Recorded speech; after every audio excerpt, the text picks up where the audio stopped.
heck. Finally get to live stream from my bad behavior, apparently. But anyway, yeah, today we're going to be processing a deer. Hopefully this is okay. The weather has gotten significantly much warmer than the day before and the day before that, which is why we are, excuse me, which is why we're going to be processing today. I've been monitoring it very carefully. Um, I'm definitely, I'll show you my setup right here. So, like, I got my shed right here. Definitely going to be doing this more often, though, with the shed. Because it's, I always did it with the tree out back. But this is much safer.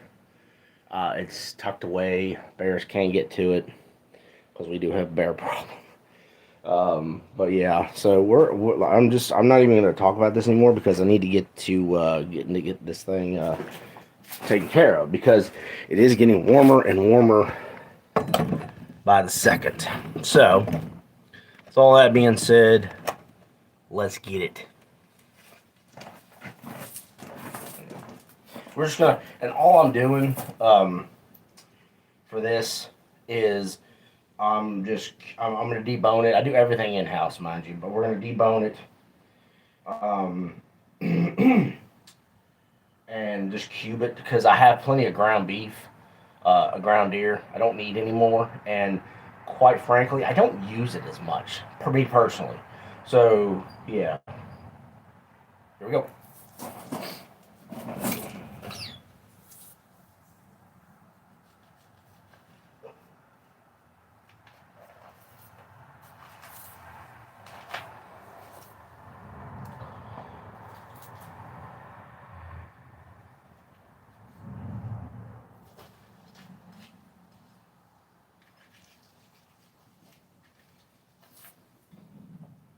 This was a small deer. I mean, this was a very tiny deer. Originally, I shot this. Excuse me. Harvest this. Sorry, YouTube. I know I must have been nice to you guys already. Originally, I harvested this deer for a friend of mine, her neighbor. Well, they turns out don't need it, or they can't take care of it right now. Is what's going on. So I just gonna use this deer myself, which is fine because that's why I hunt quite a bit.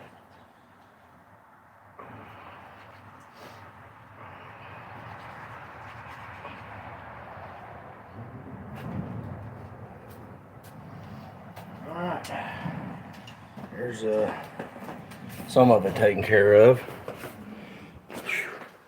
Yeah, I don't know if I'm gonna get in trouble for this, so I just, I've already gotten in trouble with YouTube once already, because they're so sensitive about everything. But I might end up just showing y'all that particular one time, and I'm not gonna show y'all any more of me, I guess, cutting it up. But today, like I said before, on the comment section, let's see here, live chat on. Blocked words, okay. But yeah, all I'm doing today is all messages. There we go. We're just talking. We're talking about hunting. We're talking about doing all sorts of things. I need my sunglasses. It is bright as can be outside. I might do that in a minute, but right now I just really need to get this deer started. So let's get it. Yeah. But yeah, this deer was. I'll tell you one thing. I had a rough day yesterday. I worked all night, and then I went hunting all day. I'm gonna tell y'all, all the younger people out there, I mean, I'm not by any means old, but if you are just if you're thinking sleep doesn't matter, I'm gonna tell you right now, don't be stupid like me. Because I'll tell you right now, yesterday I stayed awake all day. Stayed awake all day, and then stayed awake all night, worked, and went hunting, and stayed up all day that next day. It's just not worth it. Straight up. And I'll tell you one thing about this deer, which is so amazing, is that so right now, as you can see, it's nice out. I have freaking short sleeves on. Holy crap. Yesterday, guys and girls, in the morning, around this time, it was 30 degrees. And it is, right now, it is 58. So here in Virginia, we are very capable of experiencing all the seasons in less than a week. So, got a couple people in the chat. What's up? Thanks for being here. Y'all got any questions? Ask away. Like I said, this is a I'm deboning. I'm gonna package all this deer meat up because originally I was gonna give it to a neighbor, a friend of mine's neighbor. They can't take it right now. That's fine. So, what questions does everybody have pertaining to anything? I may not have an answer for you. I don't know.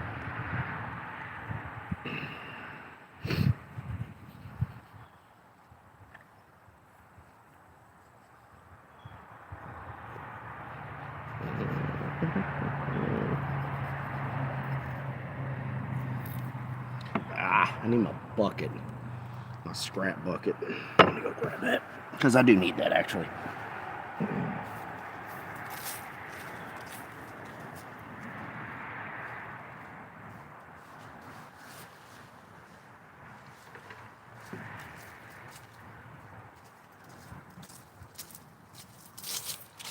Yeah, this is I need my scrap bucket slash trash bucket, whatever the heck you want to call it.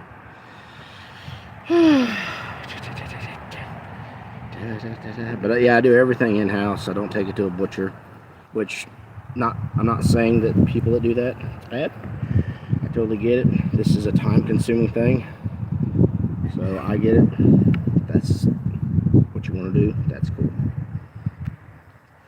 But this is a very special deer because typically I don't let I here in my area we don't get to let, generally speaking, this isn't obviously the exception, but I don't get to let my deer hang, especially for long periods of time. But this deer I got to let hang for about maybe 16 hours, which is absolutely amazing, and I'm very happy that I was able to do that because my opinion, when you let an animal hang versus just harvesting it then and there, and sometimes you don't have a choice in that matter. So, but yeah, it's without question, if you have the option to let a deer hang or any kind of animal hang in some cold weather, you should definitely do that. Oh, okay. What's up, dude? Or whoever you are, I don't know. How are we doing today? Let me get my other kniff out. My other kniff. Yeah, I'm gonna get all the silver skin off. Everything. So yeah. If I had a dog, I'd feed this to my dog, but we don't have a dog. Yeah, I don't speak Russian, buddy, so I'm very sorry. I don't know what to say to your comment. My bad. Sorry about that.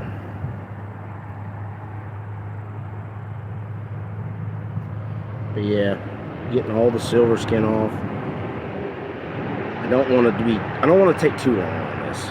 because like I said, it is very warm outside. And believe it or not, I was going to go hunting today in National Forest, but like I said, the person that wanted this deer, because they just wanted the deer, they needed me to harvest them one, that was it. They were going to do everything else themselves, but they cannot take care of this deer. So it's fine. It is what it is. It's not a big deal. Because I don't mind doing this.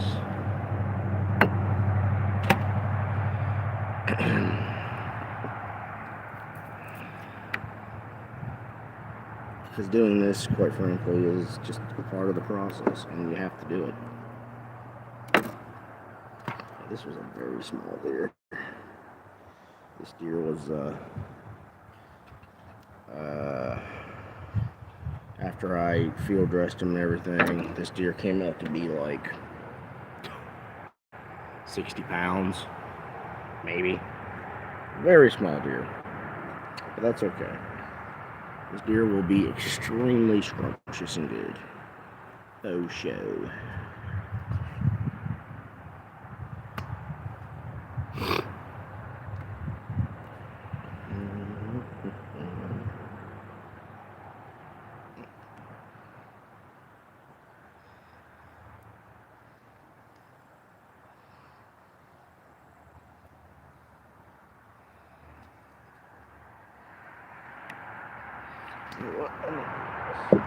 So it's not sitting in the sun, because that metal bowl will probably heat up.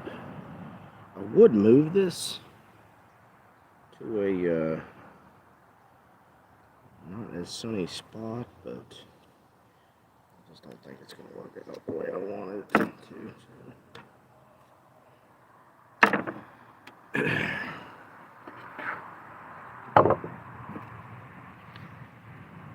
So yeah, all I'm doing is I'm just chunking this up because I have plenty of ground beef, or ground venison, that's not beef. And what I like to do is, personally, I actually prefer to do crock pots for my deer. And I cook crock pots for my deer, so that's what I do. Stick some veggies in there, some potatoes or something.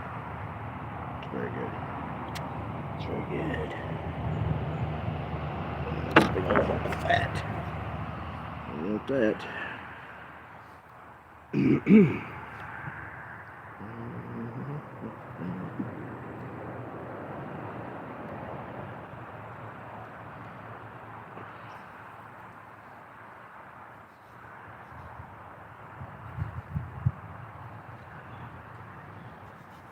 So yeah, tomorrow though, I am going to be going to the National Forest and hunting. The reason I did not go today is because I have to take care of this deer. So, and that's not a big deal, which is fine. This is kind of dull for whatever reason. I just sharpened it. I thought maybe I didn't sharpen it as good as I thought.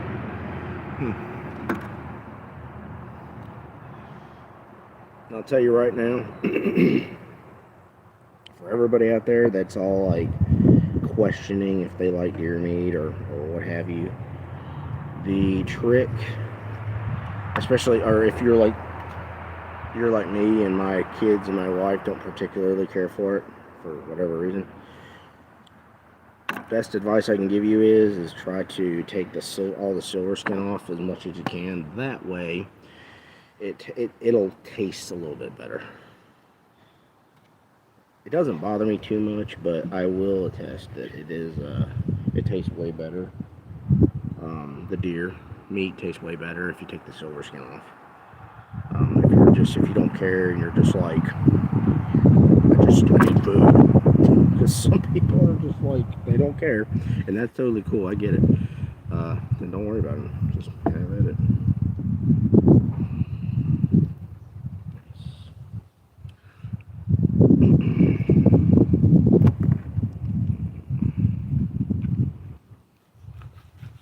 Trying to keep all this, like, some of this, like, not showing because I'm already on hot water with YouTube because, you know, I accidentally showed a firearm in one of my videos. So Trying to make sure I don't upset the sensitive people. Okay. Yeah, this deer is super, super small. This deer is so tiny. Tiny, tiny, tiny deer.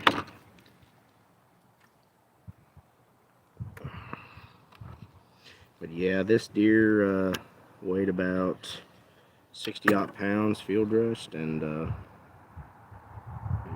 some hair on that. Yeah. Wasn't a big deer. But tomorrow, going to be going out on National Forest. Cannot wait. Looking forward to it. It's going to be amazing. Try and I really am sorry I didn't get a video of me harvesting this deer. But the fact is that when I did harvest this deer, I straight up, like, it just came out of nowhere. It was more of a reaction than anything, because that morning my friend messaged me and my wife about it, and I was like, oh, okay. So the mindset was a little different. It wasn't just, you know, trying to, you know, let everything walk, for lack of a better term. So, what's up, Danish? Yeah, I guess that's how you say your name. If I mess it up, I do apologize. How are you doing today? I hope your day is going wonderfully good.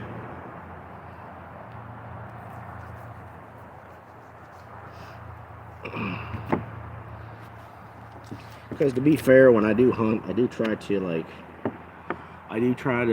early on, because I don't bow hunt, mind you. What's up? Yeah, I'm doing good. But I don't typically, I don't bow hunt, so my first time I get to go hunting is first weekend in November. And I'm from Virginia, bud. So, but when first, like, early muzzleloader, unless it is just like there's a lot just not happening, I kind of let things walk. And then come mid rifle, I'm like full blown, like if it's brown, it's down. But I know some people are just like, you know, it's brown, it's down mindset, so it's fine. Not a big deal.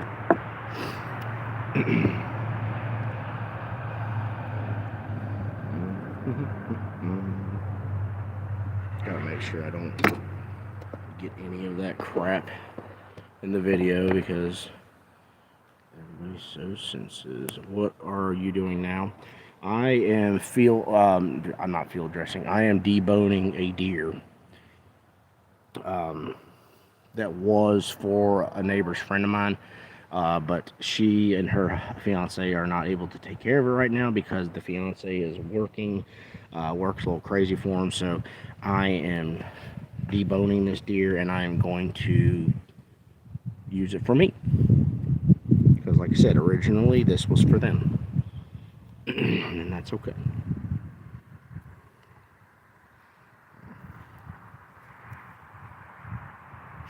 What are you doing?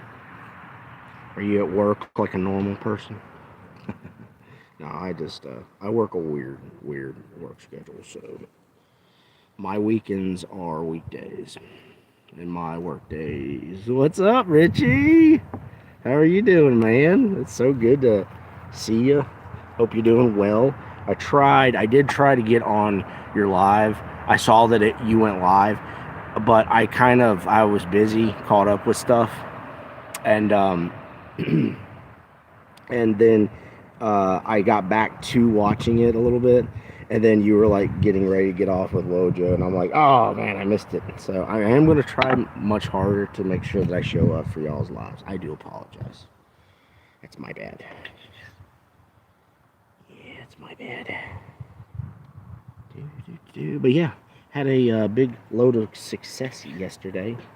And to be fair, yesterday was a rough day.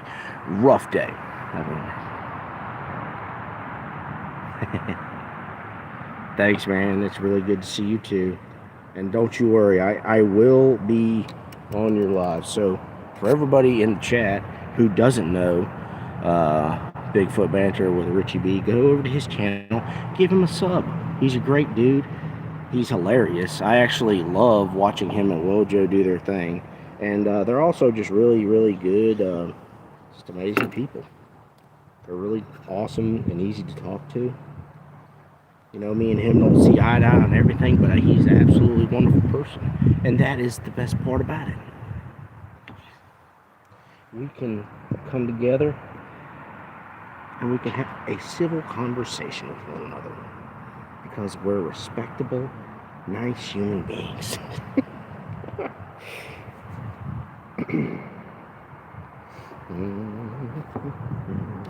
Yeah, get all the silver skin off, ladies and gentlemen, because it will make your deer taste a little bit better, especially for people who are all, you know, it tastes gamey. I don't know about that, but it is different from beef, but that's just because beef has a whole bunch of nasty crap in it that shouldn't be in beef. Not all beef. Some farmers or cattle people are not like that, but you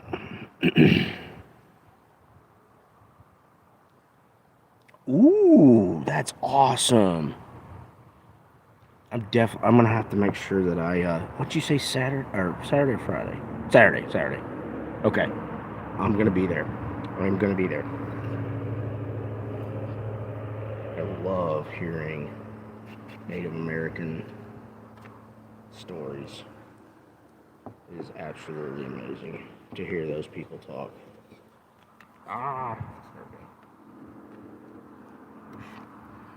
Yeah, like when I do this, it's because I'm trying to not show the stuff that's not allowed on YouTube. So.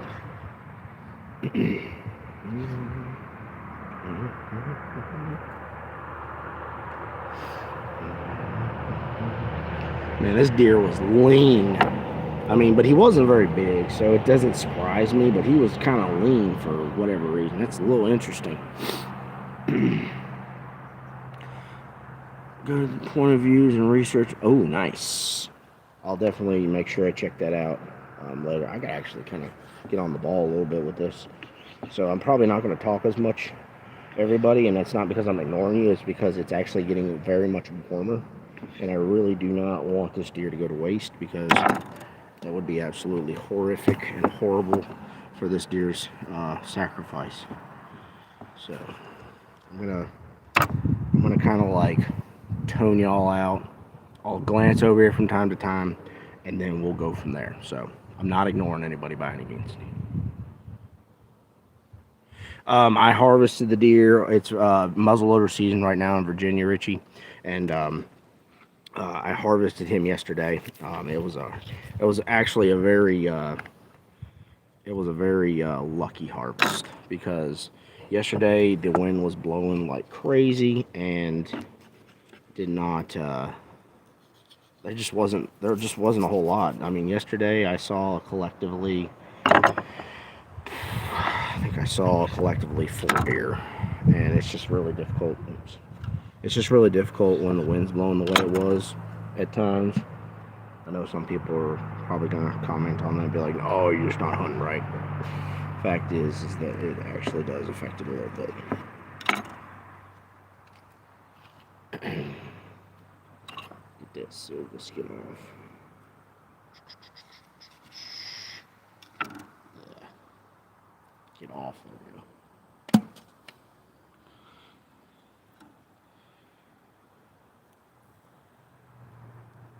That's right. Thank you, Richie. The Lord is very, very good to me, because not only am I able to hunt, but I have the physical ability to go out and do it. Some people won't have that ability to physically do it, or to actually do it in their state, so, or in their circumstances, maybe, I don't know. So I'm very blessed. Quick and easy. I'll be right back, guys. I'll just take you with me. Screw it. But I do want this out of the sun. Stick it over here out of the sun. Yeah, I got me a fire going outside because whenever I see videos like this, you're supposed to have a fire going or something.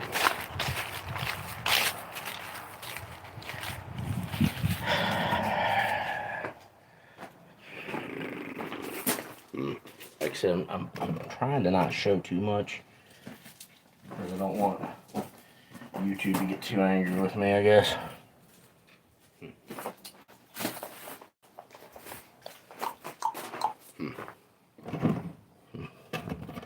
Maybe do that. There we go. Yeah, that's a little better. That's about as good as I can get it, to be quite honest with you guys. I do apologize. Because I have to make sure that I abide by the YouTube rules. Because they will punish you if you don't. I found that out a few days ago. Because they're not cool. Well, I said they're not cool, but whatever. I'm going to cook that up here in a minute, actually. So get this deer taken care of. Cutting the sweet meat right now, so.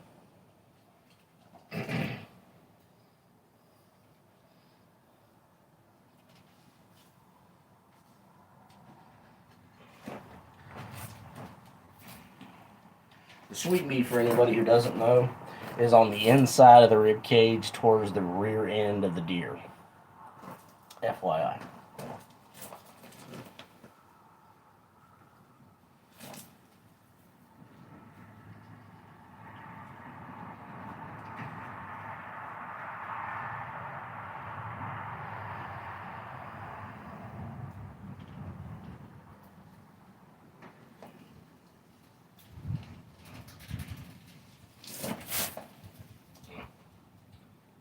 Hold still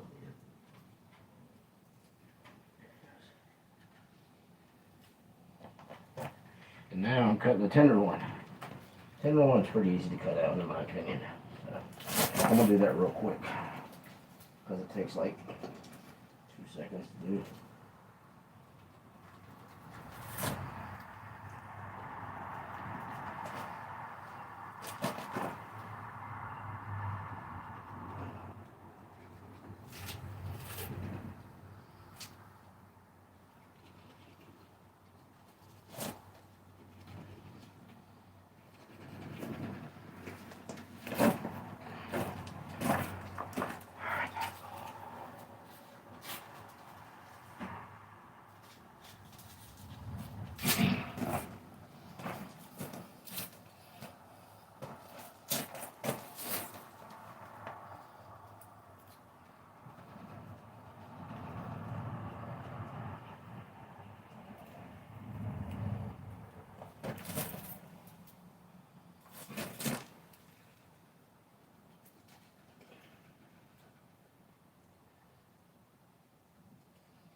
Come on, you.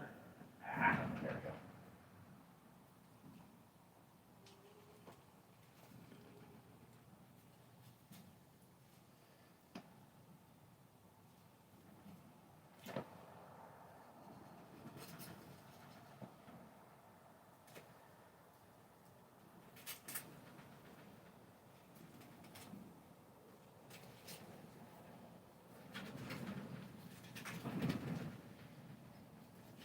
Most of the time, this will just like, you don't really have to cut this out. It kind of just somewhat rips out when you have a knife to it.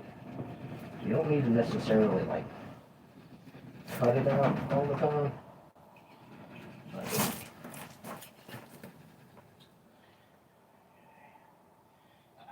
missed a little bit there. I have to get that one back.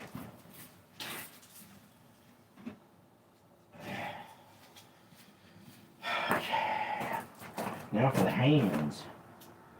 Hands are going to be a pain in the butt. Like I said, I'm trying to do this quick. So, yeah. Just a little bit of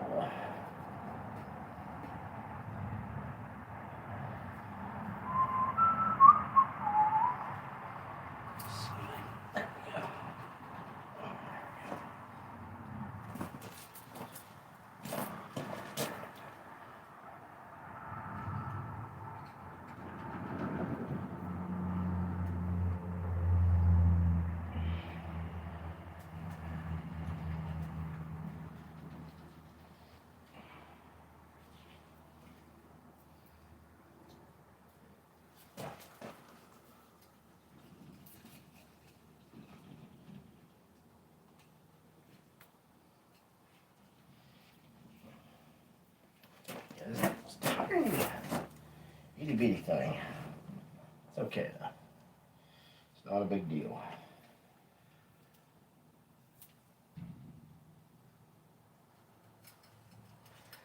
So I'm gonna try and not have this deer pop me.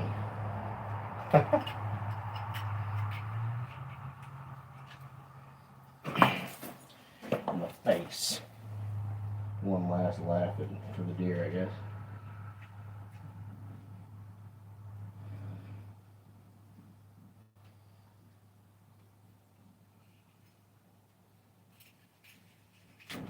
Oh, yeah, there it went. It's okay though, it didn't pop me in the face.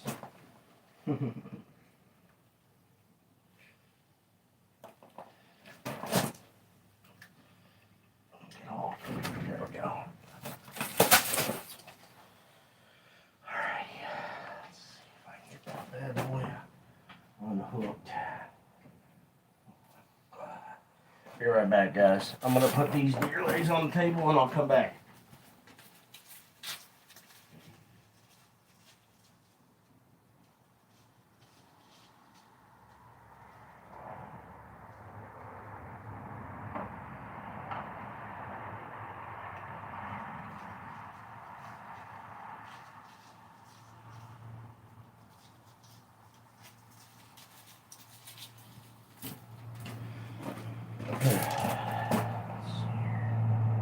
What was I trying to find earlier? Something that I really thought I would need. Whatever. I'll think about that later. Oh, nice dirt. Nap City. Good for you, brother. Or, oh, you might be a girl for all I know. Good for you. That's awesome. Very happy for you. Haven't really had a whole lot of, like, so the big deer that was in my area got harvested by a young man towards the end of bow season, which I'm super happy for him. So good for him. Good for that kid. Because sometimes, you know, you can't hog all the deer. Sometimes you gotta let other people have a chance.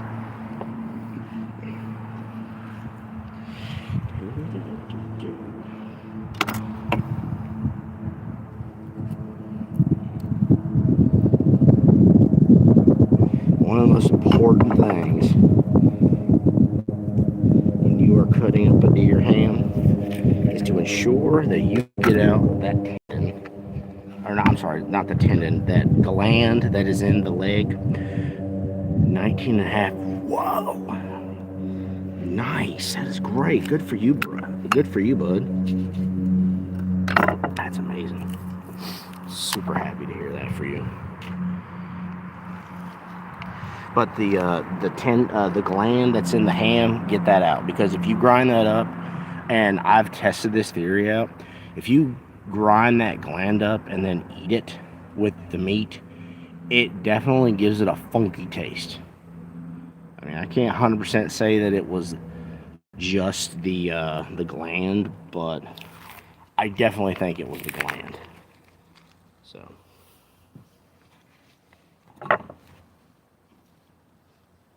another thing, for all you people out there who are going to get into deer hunting, get these stainless steel bowls. It's a game changer.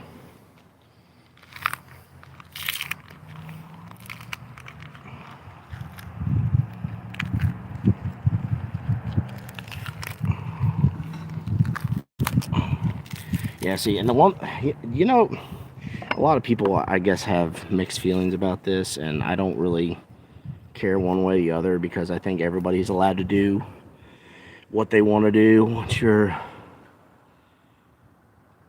PB? PB. Why am I having a brain fart about that? PB. Personal best. Got it. My personal best was my 9-pointer that I shot last year. He scored. This is an unofficial score. Just want to get that out there. But he scored 125.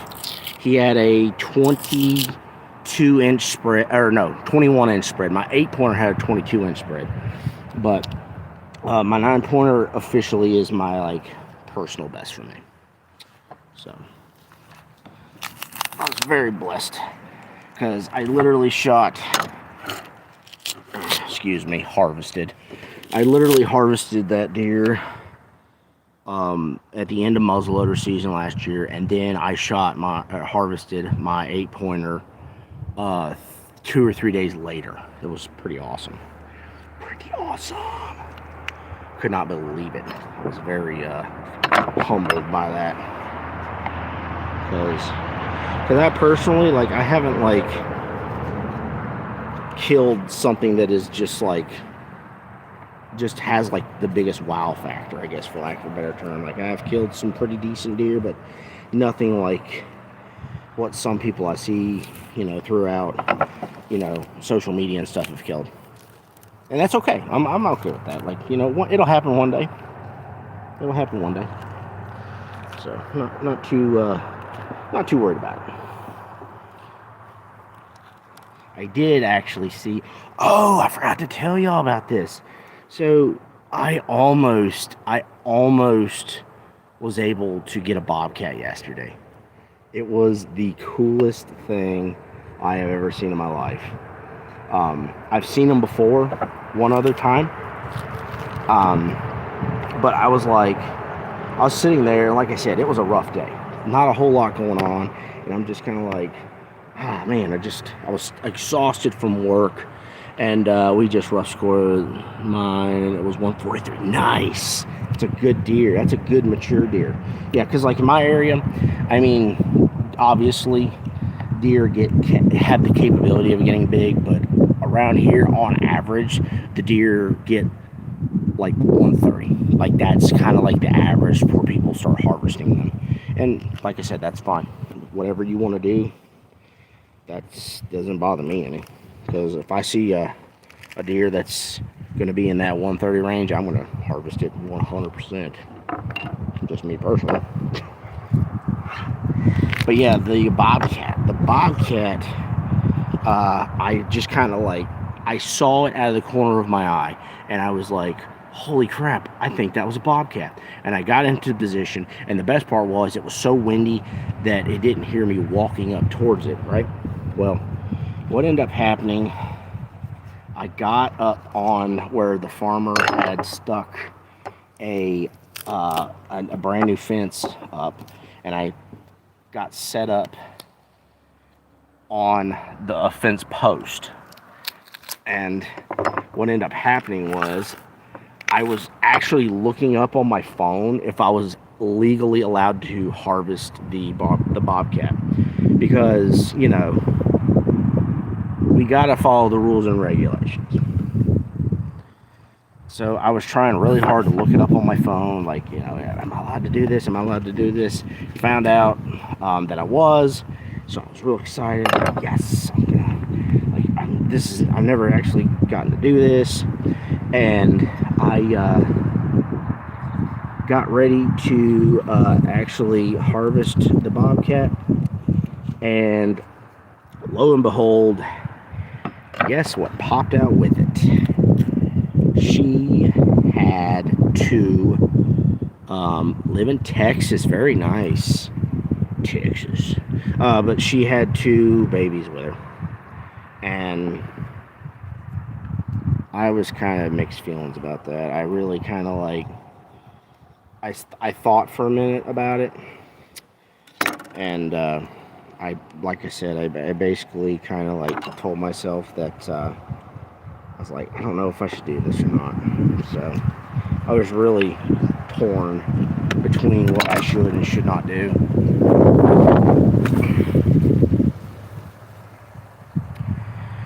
But long story short, what ended up happening was I saw that she had two babies with her, and then I looked back. I kind of panned my rifle back over to her, or my muzzleloader, it's not a rifle, muzzleloader, over back to her, and she was like just staring through me. I mean, she just knew I was there, and then she took off. So I was like, okay, well, So I really don't know what I would have done if she hadn't have seen me. I don't know. I really don't know. But it didn't happen, so I'm not upset by it. By any means. It happened the way it happened, and that's okay. And the bobcats aren't necessarily a nuisance by any means in our area. But it's so interesting because like residents, we don't have to like buy a tag for it or anything. All we have to do is just, I think you have to physically go check it in. Is how I read it. Because like you can't just like there's no such thing as a bobcat tag in Virginia. I don't believe. If there is, then I didn't find it on the hunting app. Like I said, this whole thing happened within a span of like 4 minutes, like max maybe, and it just kind of unfolded the way it unfolded. Because I don't know if I would have continued to hunt if I had got that bobcat, but fact is I didn't, so I'm not gonna harp on it. But if I had, I might not have shot this deer. Because I shot this deer like 20 minutes after the bobcat encounter. So.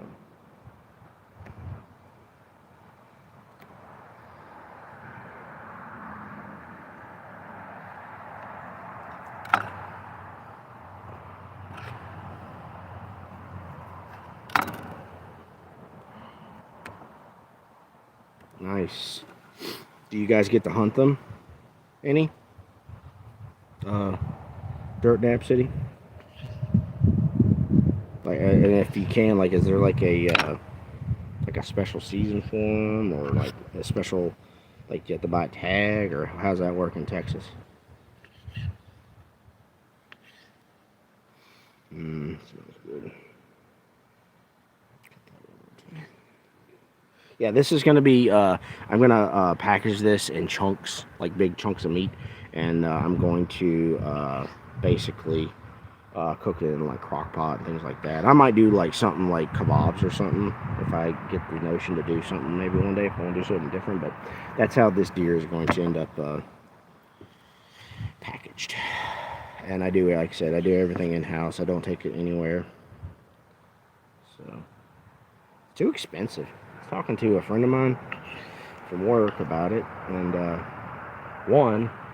he ended up giving a meat processing plant, and to be fair, there's not a season or tag, just like, oh, okay, yeah, there's not a season. That's interesting, because we have a season for bobcats, but we don't have to have tags or anything.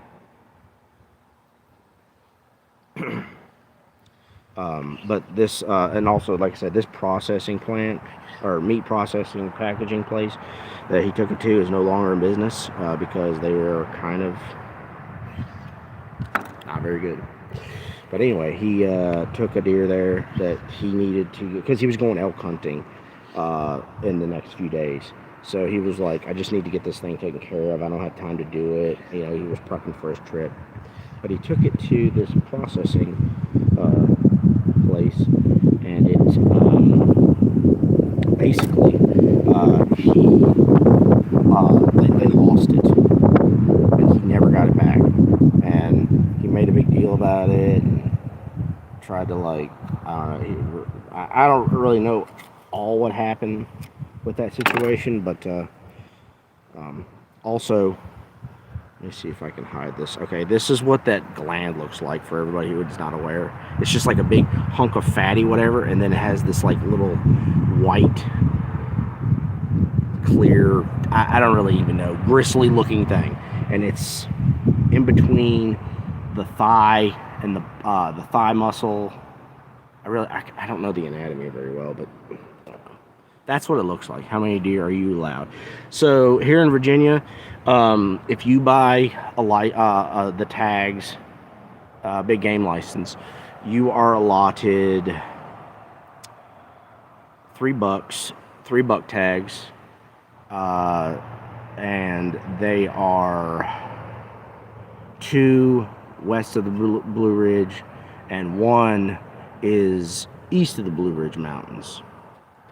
It's stupid, but it really just depends on the situation, because you can you can go out and like help farmers with damage tags. So it just depends on the situation, but you can harvest up to 6 deer in Virginia, like individually.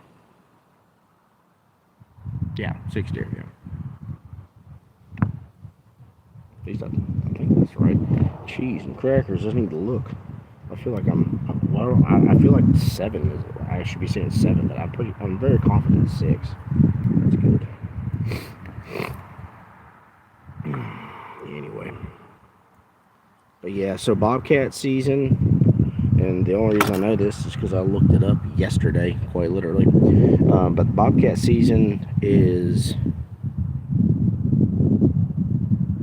November. Wait, is it October or November? I can't remember now. I don't want to say it and tell y'all wrong, because I just feel like that would be a horrible thing to do. But it's like, I really think it's October 1st to like March something. But I really, honestly, I'm kind of like questioning that now. Because like I said, I don't want to tell y'all wrong, but because I would feel bad if I did, because, you know, I don't want to be dishonest with you guys. I want to tell y'all accurate information.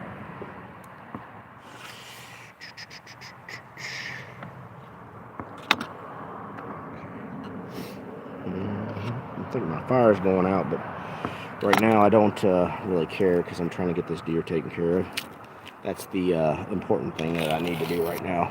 Everything else is on hold, and that's a big reason why I did not go hunting today, because I found out, because originally, like I said, this was supposed to go to my neighbor's friend, excuse me, and they were gonna and they just wanted me to drop it off. They were like, we'll take care of everything.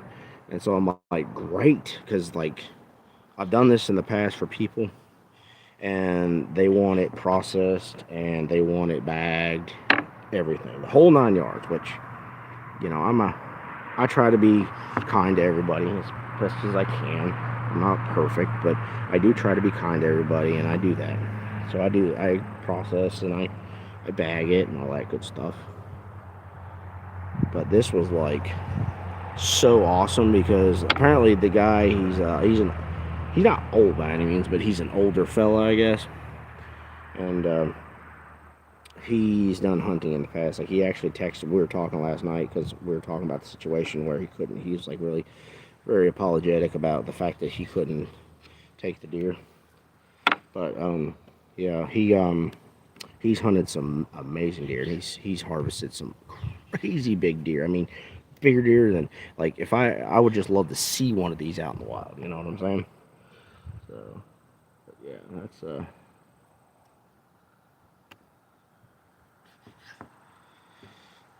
but that's, like I said, the reason why I'm not hunting today is because I have to take care of this deer, and that's fine. It's not a big deal.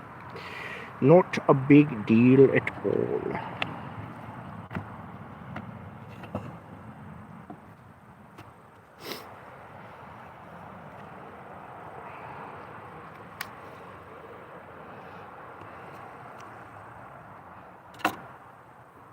It is so freaking hot.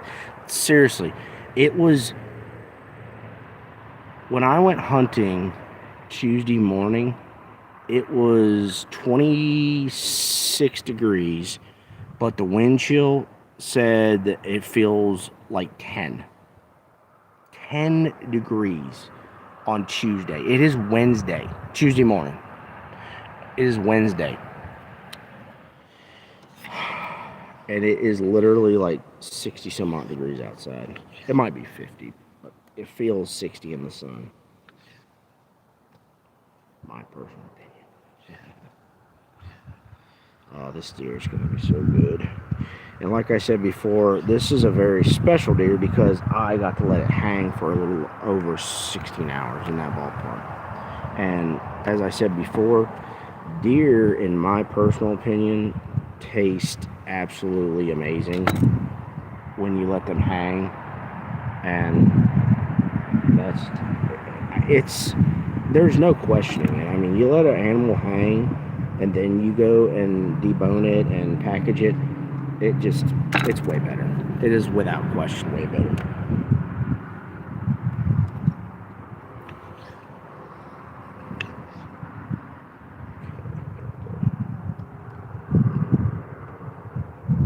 Yeah, this was a very, very tiny, like this deer was seriously like crazy small.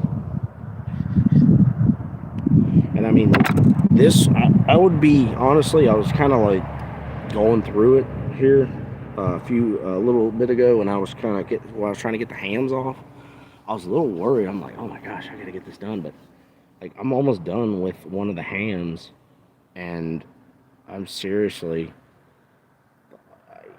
I'm done basically. I'm actually gonna cook up one of the tenderloins here in a little bit. They're sitting over there in the shade right now, so they're okay for the moment. But yeah, this deer was tiny, and when I shot it, I was kind of just like, I told my wife, I was like, yeah, I was kind of just,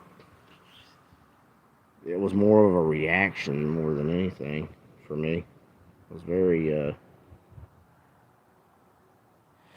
I got 3 to debone today myself. Oh, nice. Do you have a freezer or a cold place that you can store them? Dirt nap or no? Because that's like that's the biggest thing for me, is I don't have a great place to store it. And I actually thought about maybe putting like a little window air conditioner unit inside my shed to see if I could keep it like colder longer, but I don't know if it'll work. Because like today it wouldn't work. It's just too hot. It's just way too hot. Way too hot.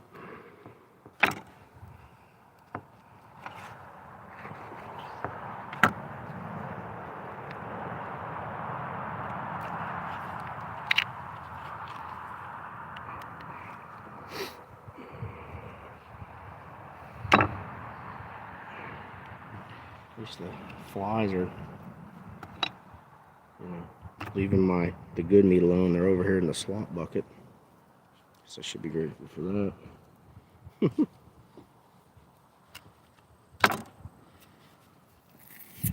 we go. It's all silver skin. Oh, there's another one there. Let me get that off. There we go. That's all silver skin.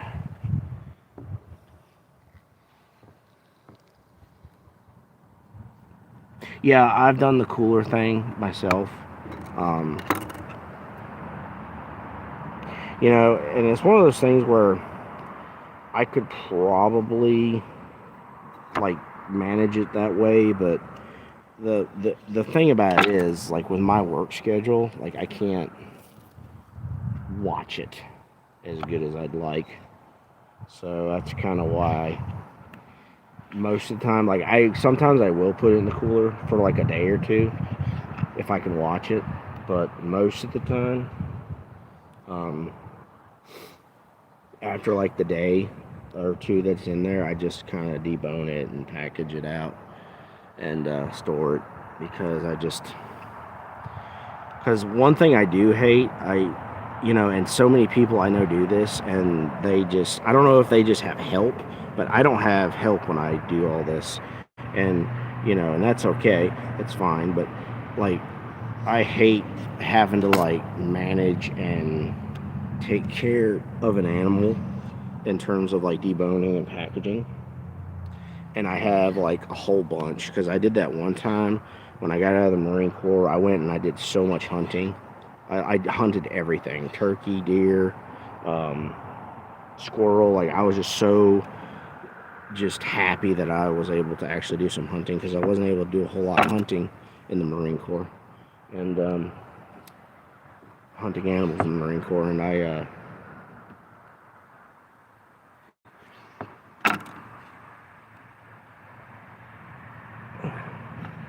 and I just was so, and I got like to the point where I was doing, I had, oh my goodness, I had like 3 deer, kind of like your situation. I had like 3 deer. I got 100%. Oh, nice. I bet that's convenient. I bet that does make a difference. Yeah, I have a pretty big cooler personally. It's one of those old school igloos that it's like you can fit a body in. But yeah, there we go. See that silver skin right there. All right. Wow, this is cheese and crackers. This is going a lot faster than I thought. Oh, I appreciate that. Thank you so much. Yeah, thank you. I was very, very blessed and very happy that I was able to serve my country. Very fortunate that I was able to sort of get out without having any serious injuries, especially with my job. I was an infantryman for 4 years, and the only serious thing that I got out with was I have lower back problems from just use and abuse, and that's it. I'm very, very blessed. The good Lord protected me without question.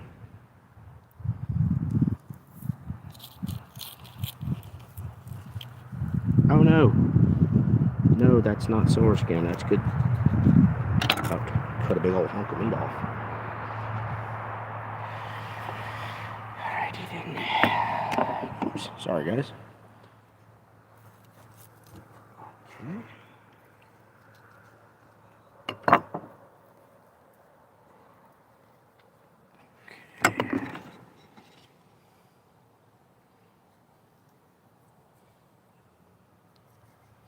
I'm actually going to put these in the, I'm going to chill this meat, though, in the fridge for a little bit before I package it, because I kind of want to, I'm getting kind of hungry.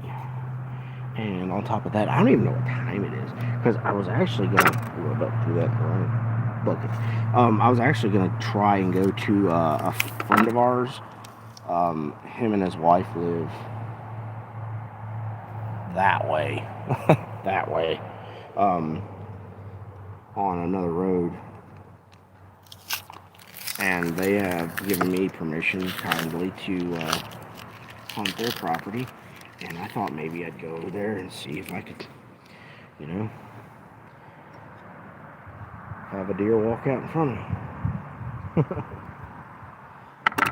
Yeah, that's gross.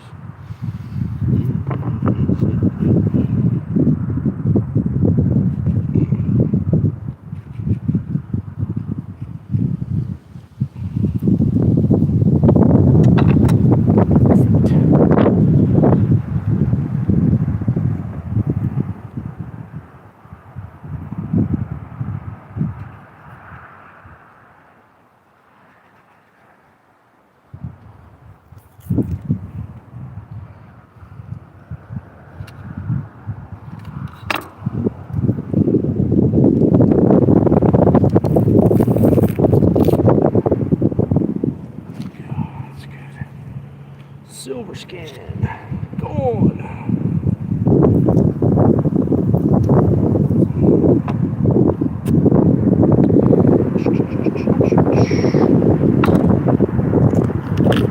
Sometimes you don't even need a knife to debone the deer.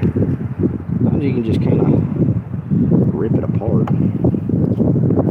Or at least I can. I don't know, maybe there's other circumstances where you can.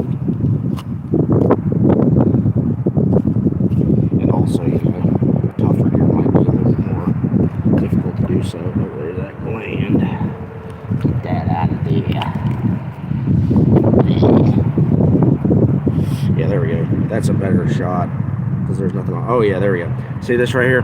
That's that gland that's in the ham that is just disgusting and bleh.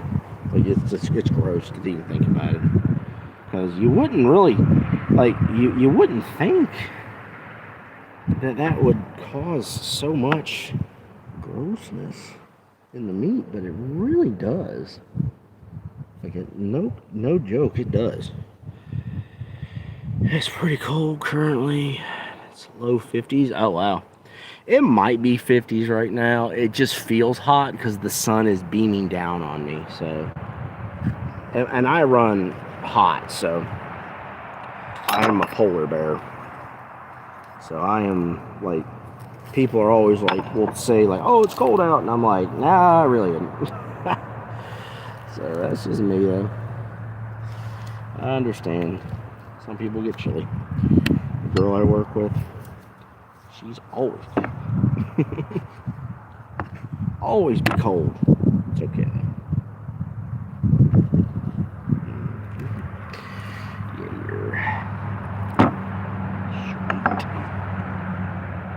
This is actually going to be quite, I don't know what time it is.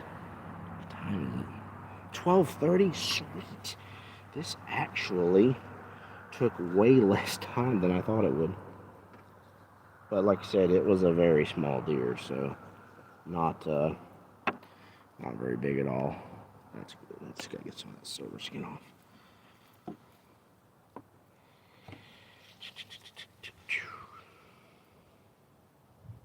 Hopefully this isn't in the shot. Yeah.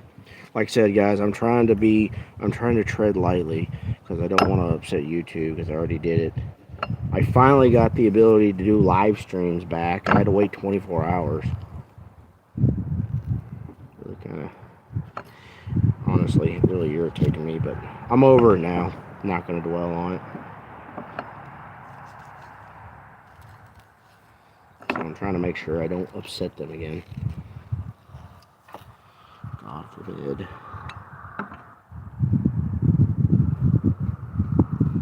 Yeah, see, the flies are starting to come out now, like really bad. So, and I didn't want to. I was telling the guy that this deer originally was for. I was telling him, I was like, yeah, I really don't want to let that deer hang past 12 if I can help it, because the deer, it's just supposed to get warm. It's supposed to be a high of 60, or I'm sorry, it's supposed to be a high of 57 today. It feels like 60, in my opinion. But yeah, I told him that. I said, hey, I do not want to let this deer hang longer than noon, because it'll start getting gross for sure. And that is, you know, it's one thing that I don't want to do at all ever is have a deer go to waste. It's very unprofessional, and there are times, circumstances, yes, but most of the time it shouldn't happen.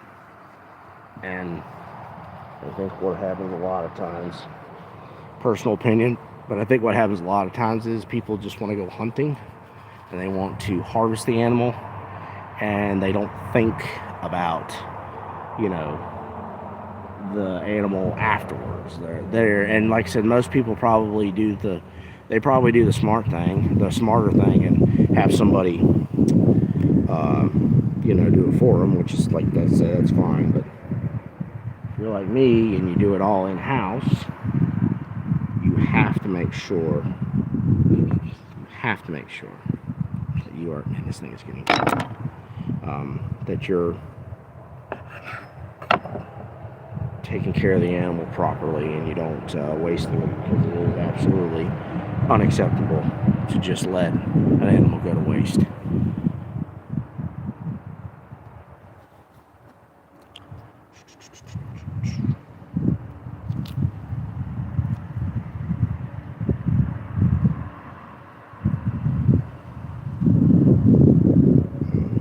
That's a tendon. Let's see if I can get that out of there. Probably not. Tough piece of tendon.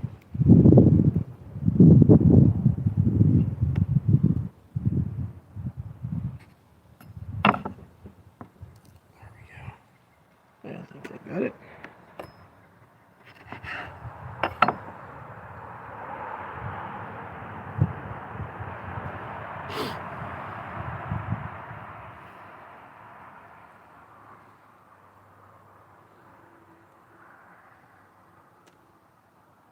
Thanks for everybody who has, participated in the chat and has watched. I've enjoyed talking with you guys and girls. Get off. There we go.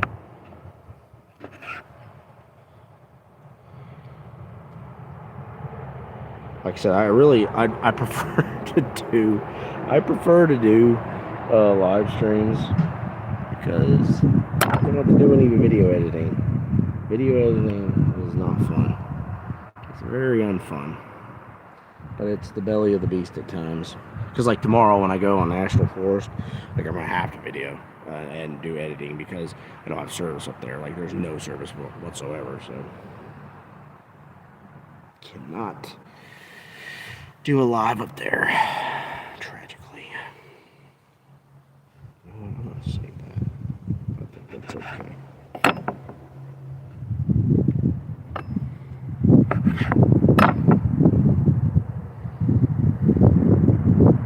There we go. Yeah, got that silver skin off nice and easy.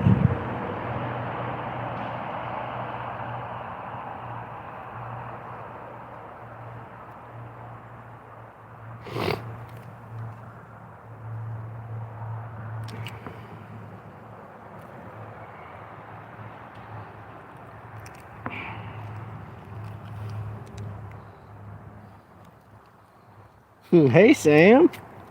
Invading me. I hope you're doing wonderful. Yeah, that's right. I hope you're doing well. Do you do any hunting, Sam? Or because I know you're from, if I remember right, you're from Texas, aren't you? Right? Aren't you from Texas?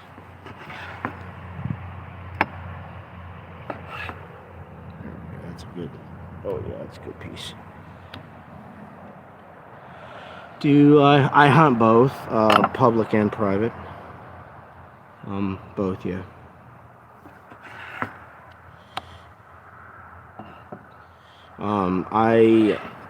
In the past, I've hunted more private, more than anything. I recently have kind of made it a goal for myself to, is the Texas, oh, you are from Texas. Okay, I thought so. I thought you were.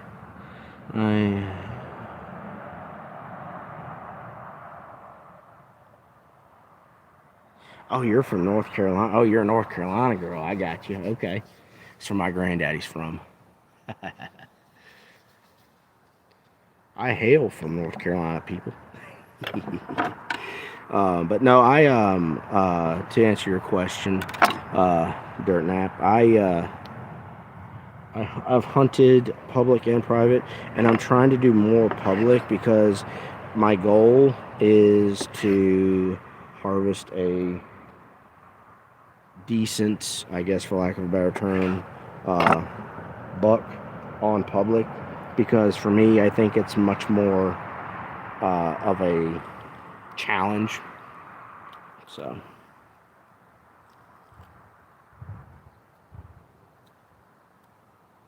yeah, the weather in North Carolina is not, it sucks. Like there's no other way to put it. North Carolina weather sucks. I lived there for 4 years when I was in the Marine Corps. It's always raining. It was always hot, except for, funny enough, the last winter that I was, so when I say winter, I mean like it was January or February of 2014, and North Carolina got pommeled with a massive snow ice storm, and the base shut down for literally a week. It was like a week-long snow day for us because we didn't have to do anything. We basically just stayed in our barracks. We didn't train, nothing, and it was like, what the heck? This is crazy. We didn't know what the heck to do with ourselves. A lot of us were just, A lot of us were just drinking.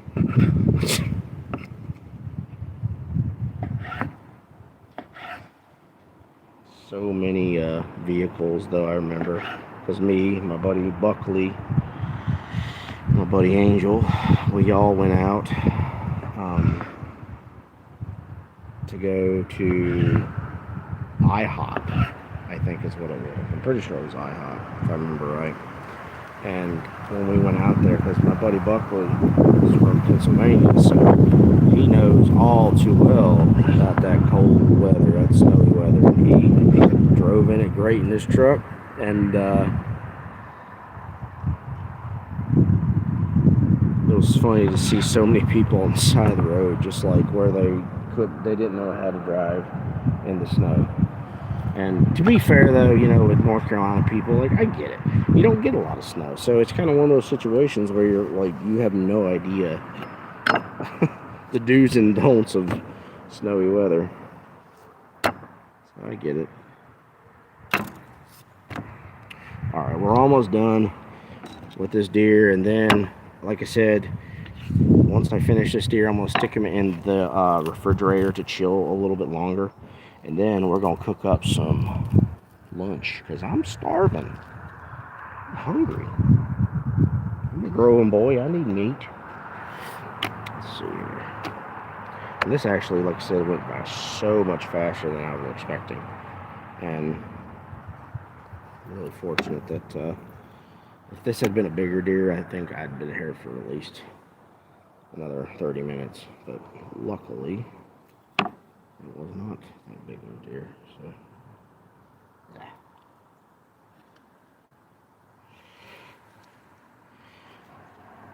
All the people from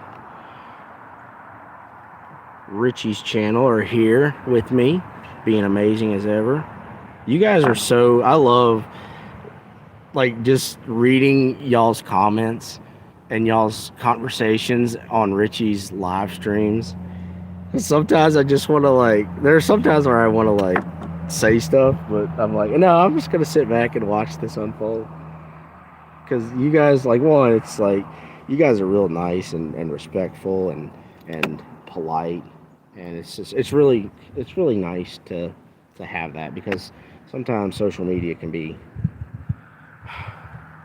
a really bad place, really toxic place. And you guys are just absolutely amazing. So I'm so grateful to have y'all here. Yeah, unique. That is a perfect way to put that, Sam. Uniquely amazing. That's how I'll say it.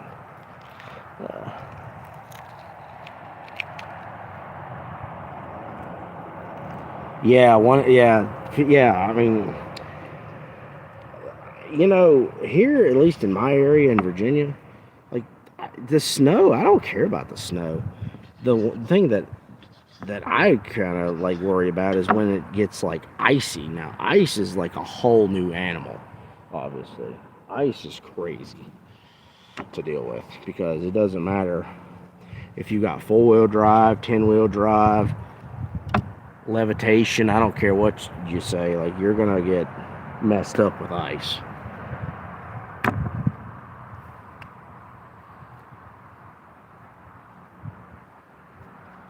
Sweet. Appreciate you. Oh, I just dropped some meat on the ground. A little bit of hair there. It's alright.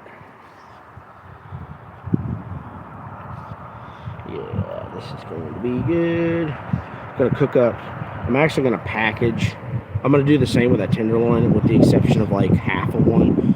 But I'm going to package up the tenderloin as well, because I do, like, big chunks of tenderloin, like, about like that, you know, and I cook it and eat it. Because this one, straight up, I mean, is like I said, is a smaller deer, so this will, without question, tenderloin will be very good. It was a younger deer, so this is going to be a very, very good juicy deer.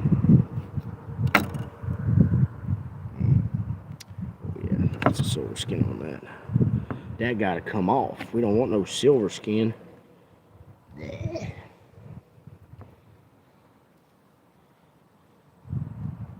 I was talking with a good somebody who I recently became. I think I'm pretty good friends with him now. But Living Wild. He's an awesome hunter from Wyoming, and we've kind of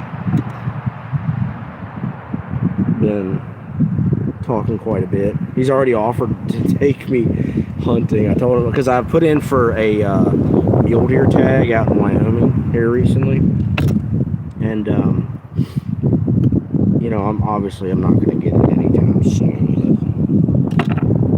But you gotta, if you want it, you gotta put in for it. I mean, that's all there is to it. But yeah, we were talking about it. And he's like, "Yeah, come on out here. I'll take you."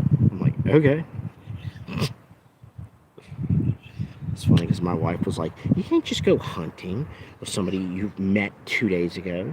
I'm like, "Well, technically, I haven't met him." What knife do you... Deer. So this is what I use for deboning and for cutting the meat up. They're just these are just a couple of old what is it, Uncle Henry's? Yeah, these are just old Uncle Henry's. The knife that I take out with me when I hunt for, you know, field dressing and things of that sort.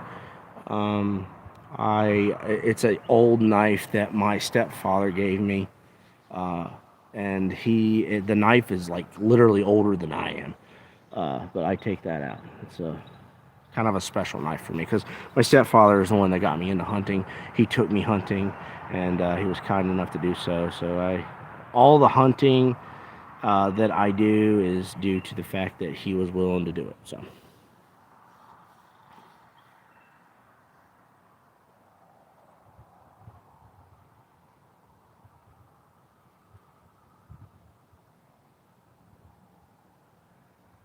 Would I run if Sasquatch jumped out in front of me?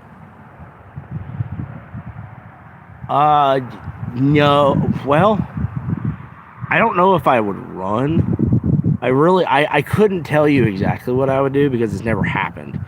So, and I'm a big believer in everybody can say what they would do in certain situations, but the fact is that you don't know what you're going to do in a situation until you're in the situation. And I would like to think that I would sit there and I would try to collect myself, kind of talk to myself, be like, okay, let's see what we can do here. Let me just think about this for a minute. But I'm not going to lie to you. And earlier I was talking to you guys and girls about Richie and how we differ. I don't know if I would put it past me if I would possibly consider shooting it or harvesting him. And like I said, part of me really hopes that I wouldn't do that, but we always joke, okay? We always joke at work, me and a bunch of my buddies that hunt. We're always like, because a lot of them actually believe in Bigfoot. They're like, "Oh, Bigfoot's real," you know, or some of them are like, "Oh, yeah, real." So we get into discussions and conversations about that all the time, right? Well, some of us are jokingly saying that we would, you know, acquire him, and we would sell his. We would sell him for like to science or something.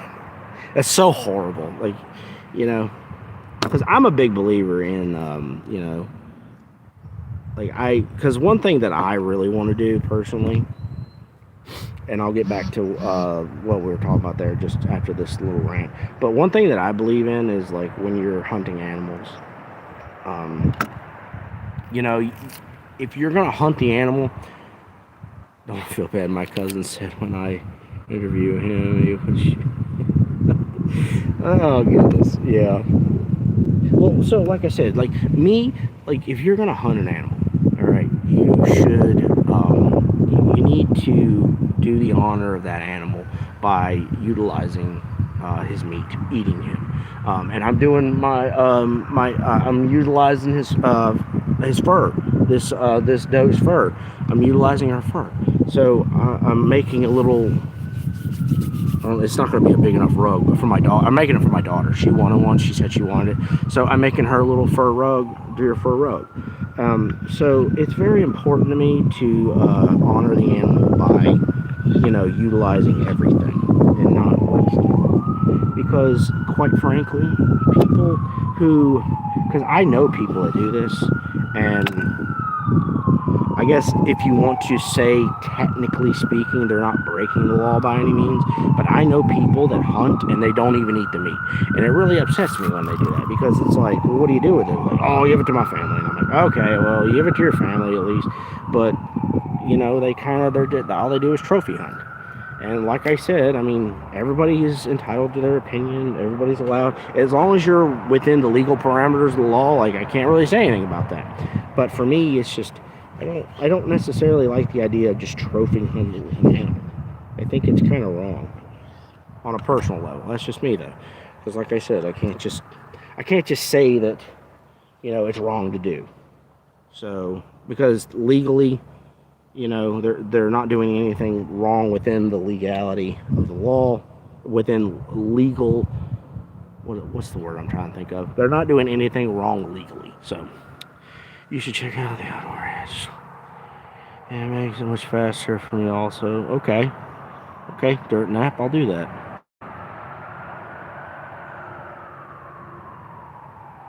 I'll definitely do that.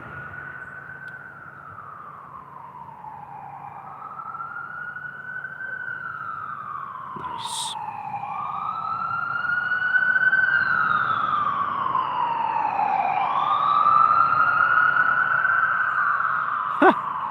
Scotland, wow, that's cool. That is awesome. All right, let's go. Throw this in the fridge, or along with the tenderloins. You see a section of one of them.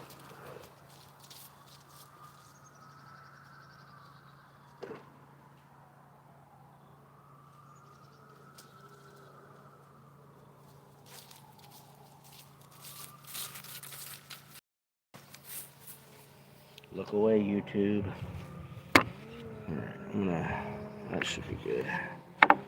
Yeah, I'm gonna eat that because I really want some. Let's go put this in the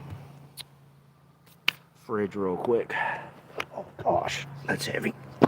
Lighter than I give credit for. Put this in the fridge. I'll package it tonight when I get home. Like I said, I'm just going 10 minutes up the road to do a little bit of a night hunt, or evening hunt, not night hunt.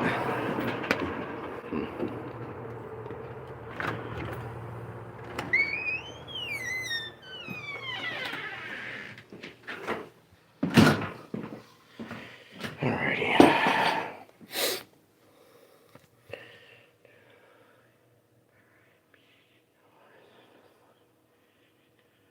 Do I marinate meat? Well, it really just depends. Because like I said, I'm gonna be using this particular deer for like crock pots, so you don't really need to marinate it. I mean, you can't go wrong if you marinate one, but I don't necessarily see the need to do so. I guess there we go. I don't see the need to marinate it, me personally. But if you want to, there's nothing wrong with it. Nothing wrong with it at all. One thing my mother, because she absolutely despises deer meat. She hates it, oddly enough, right? So, she will eat it one of two ways. She will eat it if you wrap it in bacon, the tenderloin in bacon, and cook it that way. Oh, I need to get my seasonings. She'll do it that way, eat it that way, or she will, if you marinate it overnight in Italian seasoning, believe it or not. It's like one of her big things. She loves to eat it that way. because she likes Italian seasoning, so it kind of makes sense, right? So, and I'm gonna do this the old-fashioned way. After I get my fire back up and running, I'm gonna cook this over a fire, because you know that's how we're doing it today. Haven't done this in a long time, so I'm actually kind of happy to do it.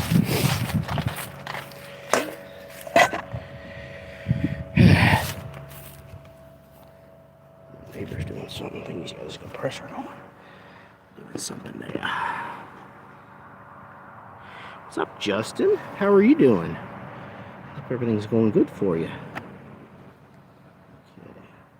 Let's get this silver skin off this tenderloin. Yeah, because I'm sure you guys are probably sick and tired of hearing me say silver skin, but no kidding. Silver skin will kill good deer meat.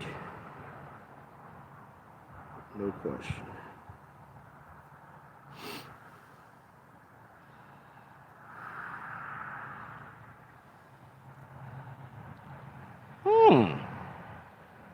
Okay. Never actually done it that way. I'll have to try that out. Because I think it's funny how, because I cook it a certain way.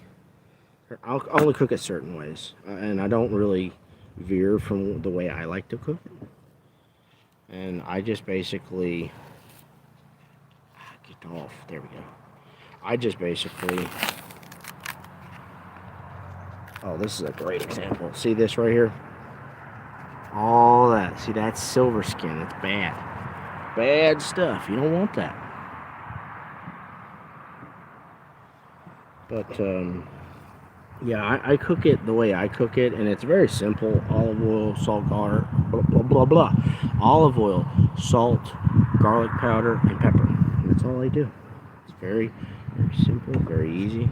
I know a lot of people get into, you know, certain ways that they do it, and I'm sure it tastes amazing. But I kind of just, it's just simple is better, in my mind. That's just me, though.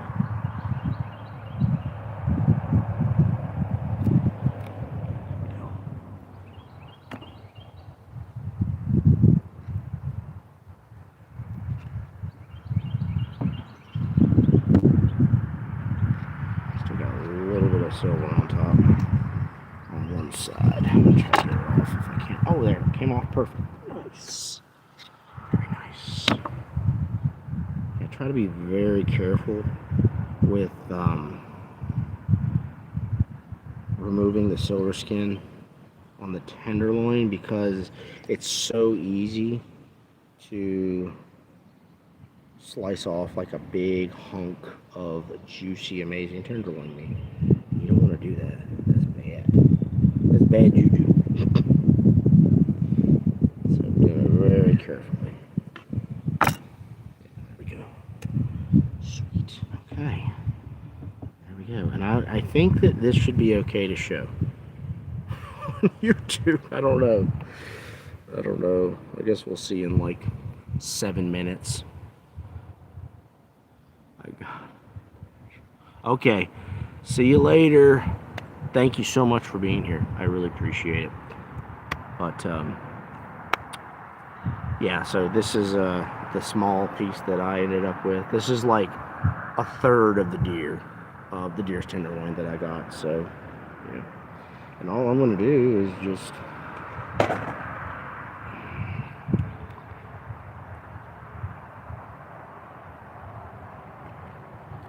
I was thirsty. I think I know that's another reason why I was so. I had a slow start this morning. I woke up and I was just.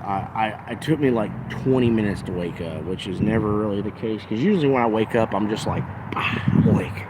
That was not the case this morning. It took me forever to wake up, and I think it's because I was so exhausted from not sleeping all day yesterday. So, but. All we're gonna do is just a little bit of olive oil. I love olive oil. I cook it in just about. I cook with olive oil with just about everything. So a little bit of olive oil, just like that. And coat it, you know, to nice and glazed. Some pepper, a little bit of pepper. I like a lot of pepper, honestly, because I'm a dad. I think it's kind of a funny cliche. Dads love pepper. I remember when I was a kid, that's how it always was. My dad would like pepper the living crap out of everything, and now I'm the same way. Anyway. So yeah, some salt. Salt is probably the most important thing that you put on meat. So, some garlic powder. That's all you need. This is going to taste absolutely amazing. So now, my hands are gross. They were gross earlier. So, but now we're going to have to wash it off. So, 2 seconds, guys. I'm going to go turn my hose on and back.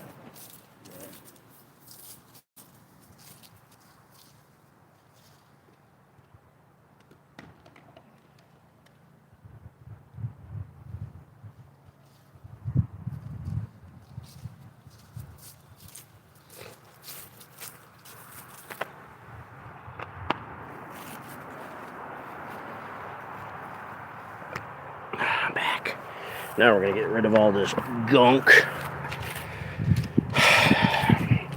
We also got to get our fire going because out.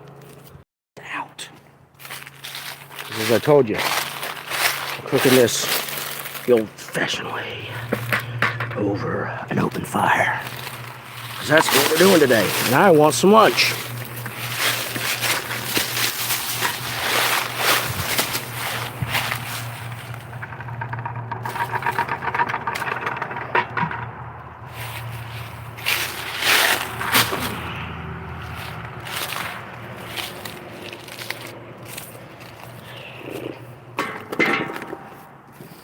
Oops. So I've been trying to actually, oh crap. Been trying to actually, I'll show you my my deer skin. So yeah, this is actually coming along great. Supposed to let it dry out. At least I think so. I've only ever done this one other time, and it turned out horrible. So I'm trying to get better at it, and I hope that maybe one of these days I'll be really good at it, but we'll see. But I got it defleshed really well. I used a pressure washer. I did a short on it. I didn't go into depth because, like I said, I couldn't live stream yesterday because I was in timeout. Because I did something bad. I showed a firearm accidentally in one of my lives, which I don't recall doing, but I guess it's possible. So, but anyway, yeah.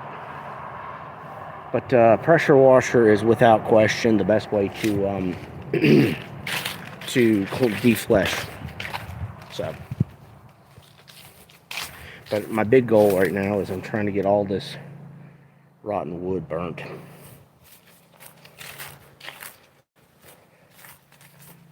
Crap. Just go up top. If I fall, everybody is allowed to laugh. Okay.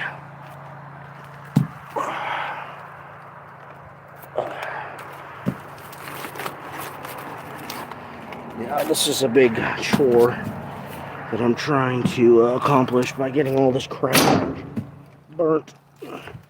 Hopefully I don't knock myself out with a piece of wood. There we go. That's a good piece, actually. That'll be a good starter piece to get it going again. All right. Oh. Let's see. But I hope everybody is enjoying your day. We appreciate everybody tuning in, taking time out of your day to be with me. I'm probably not the greatest YouTuber on earth, but but I like to think I'm pleasant. Alright, let's see here. Alrighty. And once I get this fire up and running, I'm going to cook that tenderloin. It's going to be delicious. So good. Oh crap, I just hit the camera. You're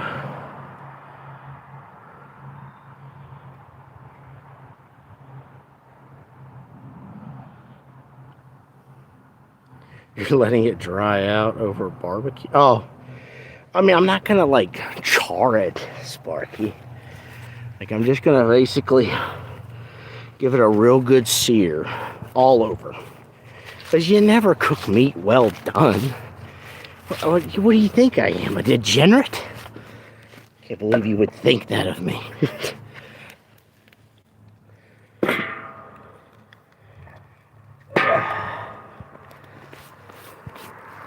Yeah.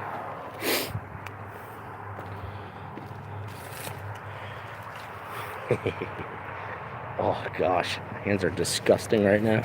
It's like I got all dried and gunk in my fingernails. And so I guess okay, so I did not specify this. I am not cooking it literally over flames. I have these right here, these cast iron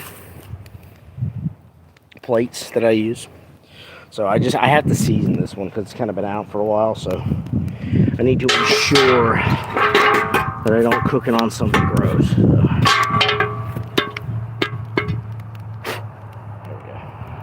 I actually clean it up a little bit just to be on the safe side because I don't want it to be nasty. Yeah, that's right, medium well, Sam. That's the way to go.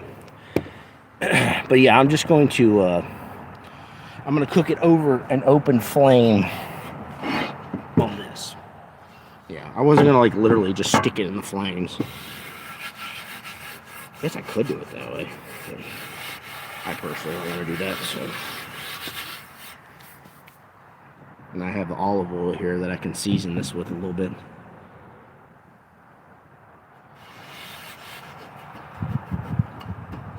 Force dried.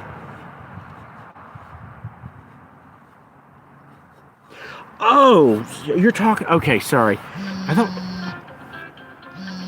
Oh Lord, hold on, just one sec, guys. Somebody was calling. Wasn't sure who they were, and I have children, and sometimes weird people. Some people call me from school or whatever, and I want to make sure that it's not that. See, yeah, we're still live streaming. Cool. Yeah, I thought we were talking about the back strap, or at least that's what are you talking about, Sparky? Are you talking about the animal hide? Is that what you're talking about?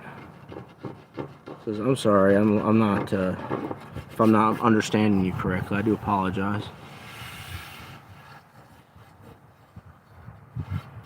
You know,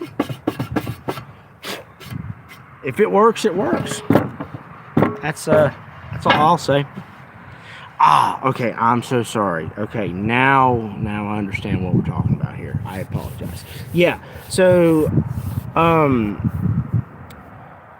basically I'm doing the wood a wood soak. So what I'm going to do is I'm going to take some oak bark, a bark soak, and I'm going to take some oak bark from a live oak. I'm going to chop it up into pieces. I'm going to put it in a pot. I'm going to boil it. I'm going to get all the stuff that's in the bark itself, and it's going to be, there's videos on it. And you know, like I said, I've never done it before, so I just wanted to try it out to see how it goes, because you know, I'm all about learning new things. So we're gonna do that, and water on this so I can clean it a little bit better. But yeah, so you just take it and you boil the wood bark in a pot with water. and then all the water will get the stuff that's in the bark out, and then it'll turn into this, depending on what wood you use, I guess, because it depends on what you're utilizing, what wood you're utilizing. I guess, maybe, I don't know, but yeah,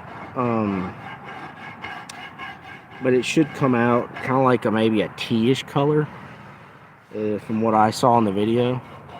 But I am using oak. I think the other guy that I saw do it used willow. So, yeah. Oh, that's so gross. Oh my gosh, my britches is dirty. They are very, very dirty. Okay. But I'm going to do that. And I hope that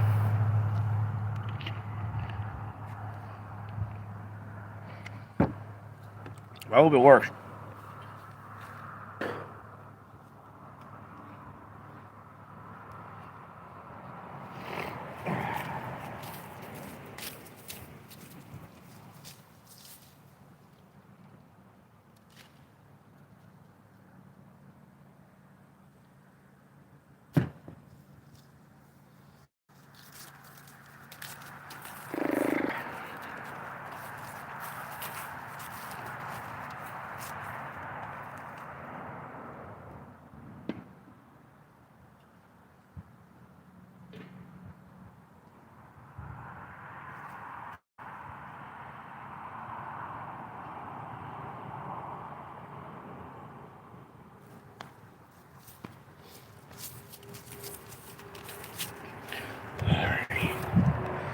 Alright, I'm back. I like a whetstone. I do have other sharpeners, but whetstone is the best way to go, in my humble opinion. Because one of the things that my pawpaw and my dad and so many other old timers that I've had the pleasure of getting to know and getting to know and learn from, knowing how to sharpen a knife is a very, very useful skill. So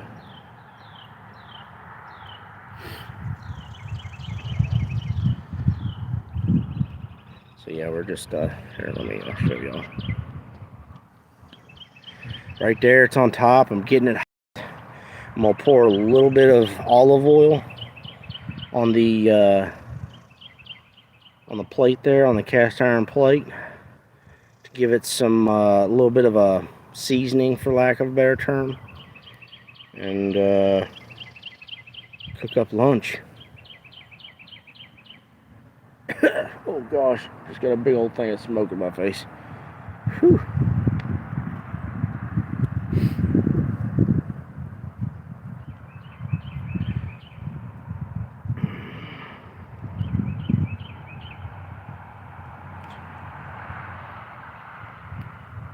Exactly, yeah, that's like I do have one of those for like inside stuff, for like, for my kitchen knives, for lack of a better term. And normally it's just I turn on, I just do 1 or 2 passes on both sides and I'm done with it. I don't but all my like outdoor knives, all my meat processing knives, I have a whetstone. I have a special whetstone, and that's why, like, I mean, I'll show you. Well, my truck's right over there. I'll probably do it.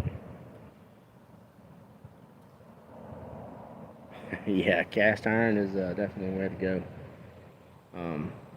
But my special knife that I have, that my stepfather gave me, it's in my truck right now. I could probably just go and show you all, but that knife is like razor sharp. I mean, you could probably touch it just slightly with your finger and it would split your finger open. And that's just that's what happens when you have that's what happens when you have a sharpened stone, a whetstone. And like I said, it's a great skill to know how to do. And the best part about it is I hear a lot of people say, like, well, I don't know how to do it, and I'm like, well, that's okay. You know, it just you know, there's videos on it, one, and on top of that, that's one of those skills that you get better at when you actually do it. Like that's and for me personally, that's just kind of the person I am. I'm the person that hopefully y'all can hear me, the wind blowing a little bit. But me, I'm the kind of person that I have to actually do stuff in order to learn how to do it well. I can't just read about it and go, okay, I'm all done. I know how to do it now. Like I can't do that. That's just not how I learn personally. I do need to actually get some of that tree bark. And since it's so early still, it's like 1 something. Yeah, it's 1:20 right now. I need to go ahead and get some of that tree bark and try this and kind of prep it, I guess, for lack of a better term. This isn't a very big deer, so I'm not going to need as much tree bark as they had showed in the video. The guy that I watched said that you can, with a deer hide, he says you need, if you have like a 6-pound hide, you need double the pounds in tree bark. So that's a very light hide. It probably weighs 3 pounds. It's not very big. Like I said, it wasn't. Yeah, it is windy. I'm sorry. Hopefully it hasn't really been that windy today, except for that little gust, really. All right, let's put some olive oil on that. Let's get some olive oil on the cast iron. Hopefully this doesn't like flare up. Do it like very. This is definitely not how you're supposed to season cast iron. I just want to make that very clear. Holy crap! It's flaming. It's flaming up a lot. This is definitely not how you're supposed to do that. But you know, this is we're doing it bare minimal right way, I guess, for lack of a better term. There we go. And now it's flaming up again. But don't worry, there's nothing that can catch on fire except for my flamethrower there. Okay.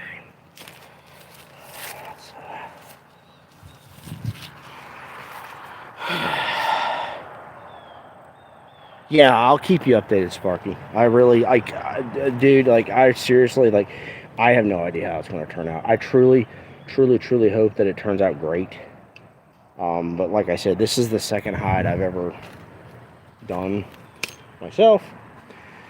So, let's see what happens. I could not tell you how it turns out.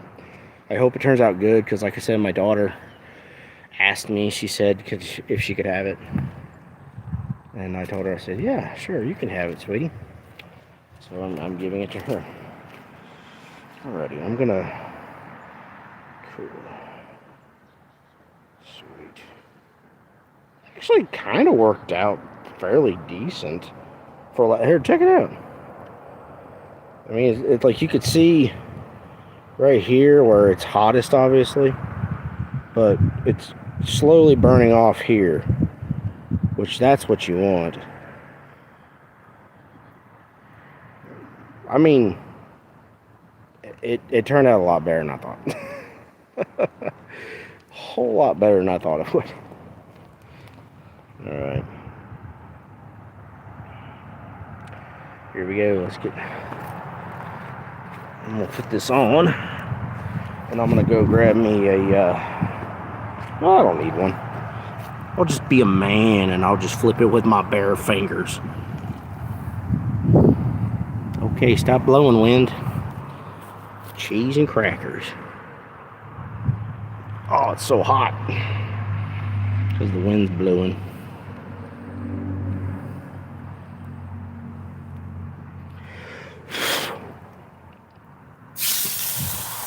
Perfect. Let me get a stick. I need a stick. That'll work. just need a stick that I can move it around on. There we go. Just don't want it like in the flames itself. Of course, the flames are blowing this way, so the top left side is actually getting a little seared right now. Maybe I can move that a little bit. I'll move it a little bit, see if that works. Try to get it out of the direct flame or whatever. Please, Lord, don't let it fall.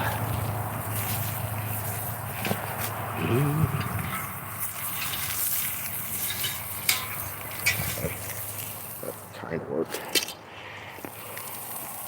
I'm gonna assume it kind of worked. Yeah. Ouch.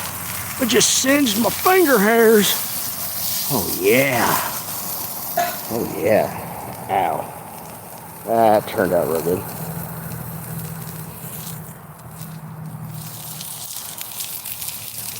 Hi, Sam.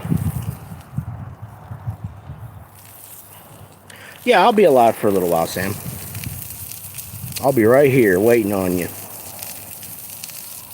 It just singed all my hair on my hand. We'll let that sear for another minute or two. Probably more like a minute, honestly. Not any longer than that. Because I definitely do not want it to overcook. And I'm going to need to actually clean my knife.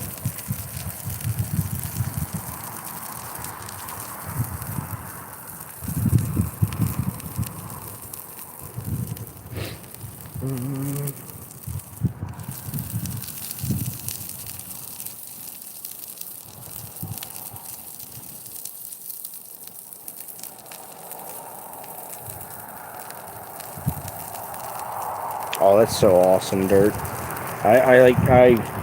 My dad never really was into the whole hunting thing, and that's fine. Like, I'm not angry about it by any means. You know, it just wasn't his thing.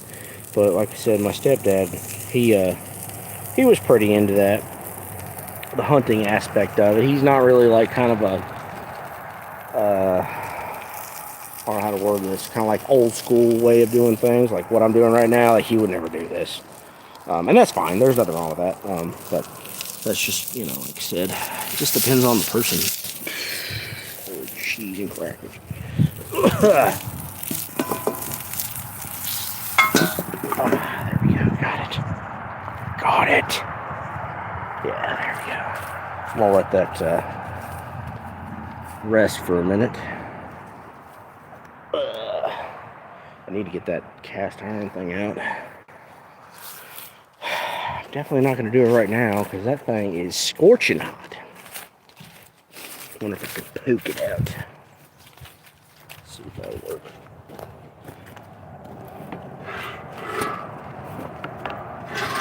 Oh yeah, that's good. Perfect. Perfect.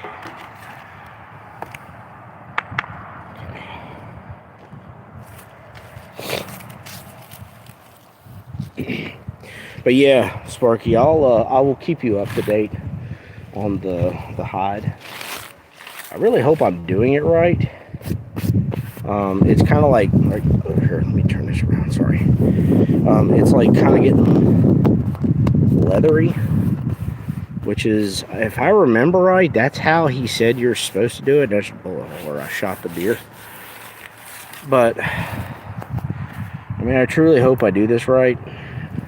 But I guess, I mean,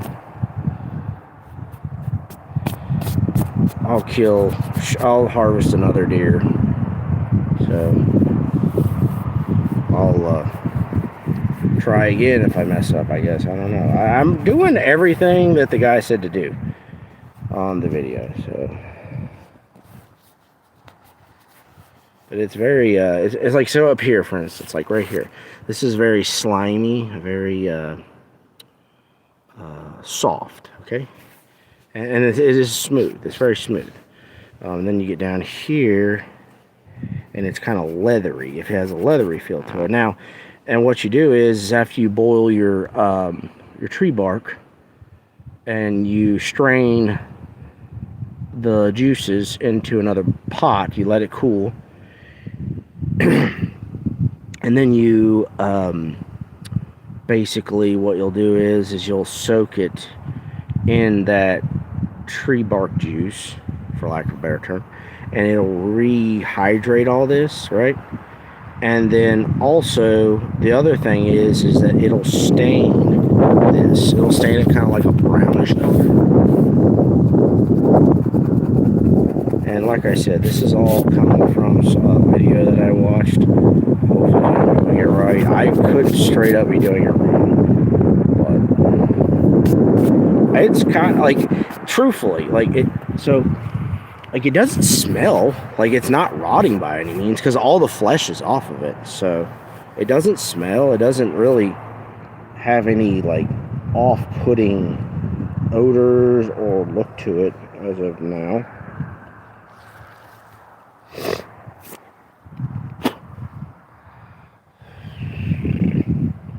But we'll see. Like I said, Sparky, I will keep you up to date. I'll keep you up to date on this as best I can. And I'm gonna try. I'm definitely gonna be doing this like sooner, not later. This is something that I'm gonna be focusing on, especially today. Like I said, I'm gonna go out for a little bit and hunt just a little bit, but I'm going to be taking care of that tonight as well. Because tomorrow I will be hunting national forests. So.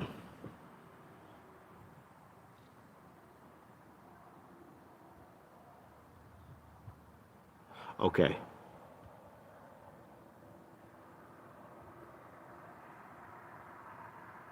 Okay, I'll remember that. Yeah, so,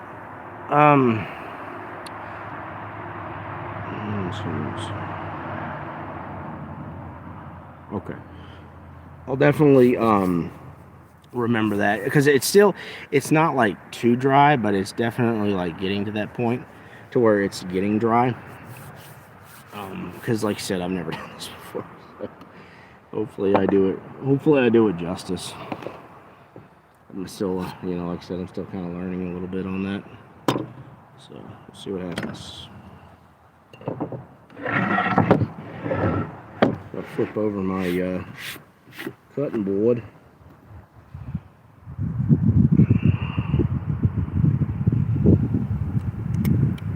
Oh, it tastes so good. I am going to rinse my knife off though, because I'm not going to just cut. I'm going to use this knife, and I'm not going to just, like an animal, I'm not going to just use the same knife I just used. Probably could. It wouldn't hurt anything, but I'm just going to be somewhat clean. Because like I said, there's actually nothing wrong with like straight up eating raw deer meat. You can totally do it. You truly can. I know some people are probably like rolling over, like losing their minds right now about that, but you truly can. The only difference between when you eat raw meat versus like cooked meat is that with cooked meat, it's easier for your stomach to digest. Oops. Raw meat is really hard for your stomach to digest the raw meat. So that's kind of why. That's why that's such a big deal. I think that my battery's about to die. Let me go and look at my little charging thingy. And I'll grab my sunglasses while I'm at it too.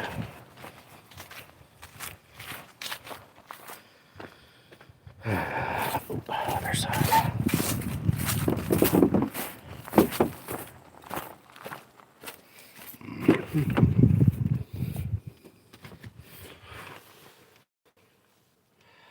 Well, I don't see my sunglasses. I guess they're inside. Near mine, then.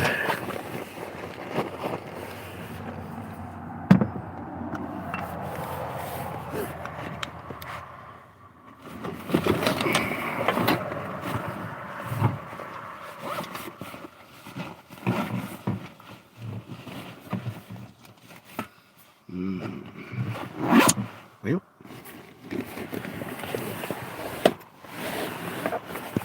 might have to do the shoot fire. It ain't in there. Might just have to get the extension cord out and then use a thing like that. I think that's what I'm gonna have to do because I don't have a my battery. I can't find my battery pack, and my battery is literally gonna die here shortly.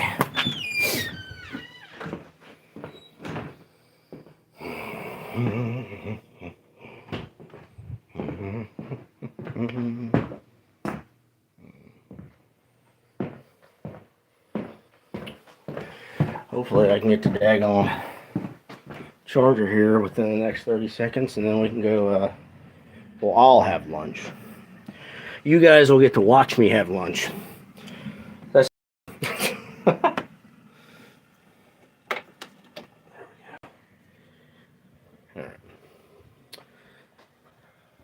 because I actually do have a power outlet out there with an extension cord already hooked up, so.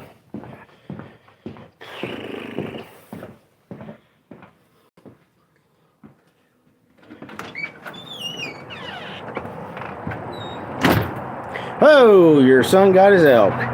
That's awesome. Good for him. So happy to hear that. Like I said, I put in for a mule deer tag for Wyoming a little while ago, and it'll definitely be a while before I, actually get to go, because, it operates off point systems. You have to do drawings, and it's very difficult to just straight up pull. It's just difficult to do. You just can't I guess it's possible, but very unlikely. It's not going to happen this year. So I'm going to have to buy more points. There we go. Oh yeah, we charging now. So yeah. Here we go, ladies and gentlemen. How will it look? I can't really tell if you can see it or not.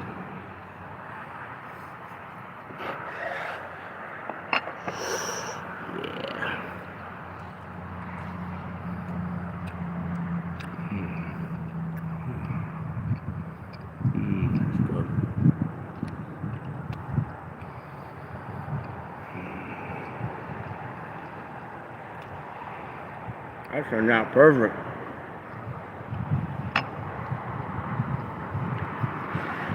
Nothing like fresh meat.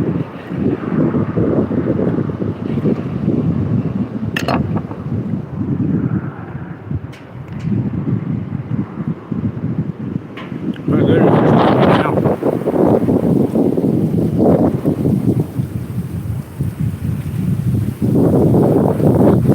We all don't blow away. I'm definitely not going nowhere.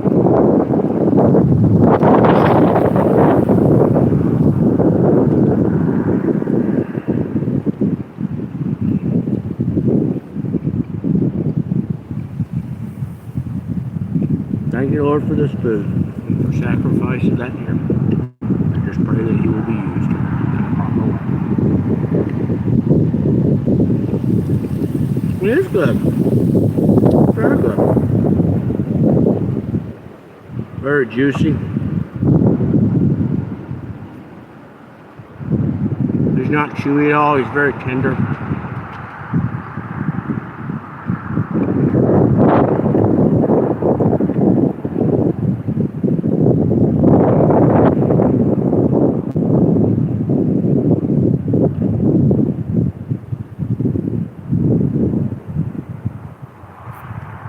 Oh my gosh. I'm super dehydrated, I think, because yesterday all I had to drink was like coffee because I was trying so hard to stay awake. And I'm just super dehydrated. I need to drink a lot of water before I go out here in like, I don't know, here in like an hour or so. Yeah, I'll probably go in about an hour. Go around 2:30.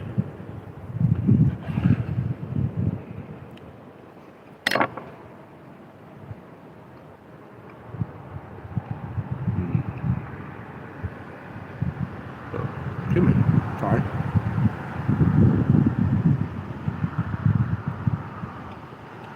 Um, Jace Outdoor, I'm sorry, I didn't see your comment. I was. We're done now. It didn't take very long. It was a very small deer. But I'm very happy. Like, it really kind of worked out good that way because it's about, like, honestly, it's like about 60 degrees here. Yesterday was great. I was able to hang the deer overnight for about 16 hours. So it really, it made the difference. It makes a difference in my opinion. So, but yes, butchered a doe I shot yesterday. Originally was for a friend of mine's neighbor.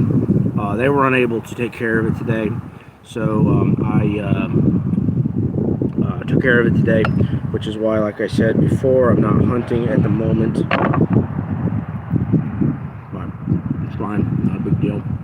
I don't really like leaving game like that. I don't like to have it backed up.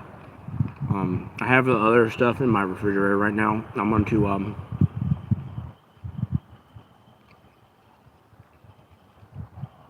going to package him tonight once I get home from the hunt, and it should be fine. You know, these pants are disgusting now.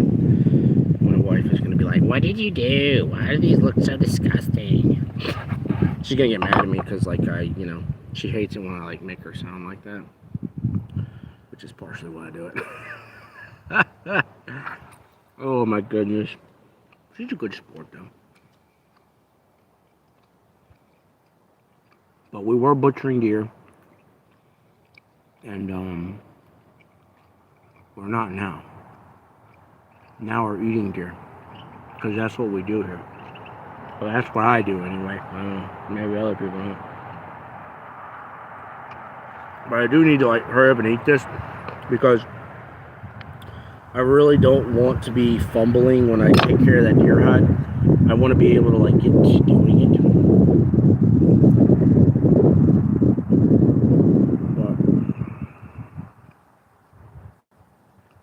So I need to prep for it. I need to get the tree bark. And, I mean, quite honestly,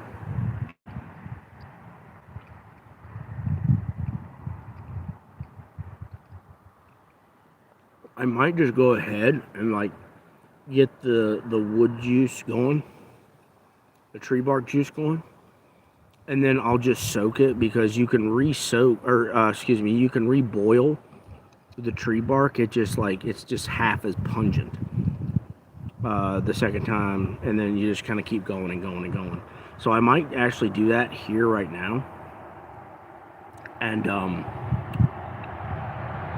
that way I can let it soak while I'm hunting, because, you know, Sparky is he's without question, he's way more of a knowledgeable person than I am when it comes to this stuff. So, because this is the second deer hide I've ever done, so I have no idea the ins and outs of everything. I just know the little that I do know. So, but I think Sparky, he said something about not letting it dry out too much, and I'm worried that it might do that. So I'm going to go ahead, and after I finish eating my delicious deer tenderloin here, I'm going to go ahead, I'm going to get some tree bark going, and then I'm going to start boiling it and get the juices going, and then just soak it while I'm hunting. So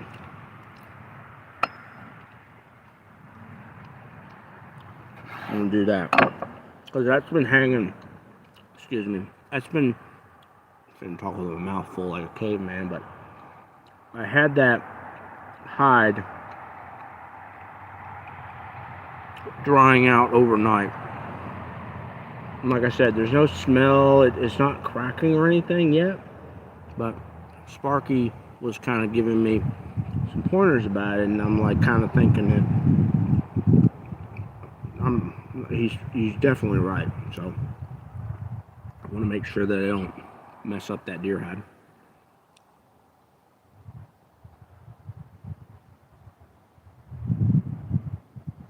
Okay. Got it. Okay.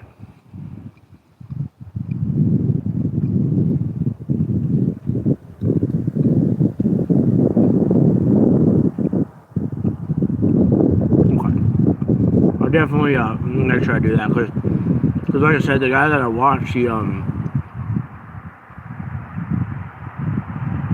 He boiled the bark, got the juice, submerged his pelts, and then he went and did a second boil with the chips, or the bark again, and just poured that into the existing mixture where the pelts were, to just kind of like help it, because he went into detail about it. Like I will not do it justice. I'm gonna mess it up if I explain it, but it basically says that the stuff that's in the bark will absorb into the white part of the hide and then tan it somehow. I don't know. Like I said, I'm gonna butcher it if I try to explain. I don't want to do that. Problem is that I have plenty of oak trees, but I don't have like limbs. I have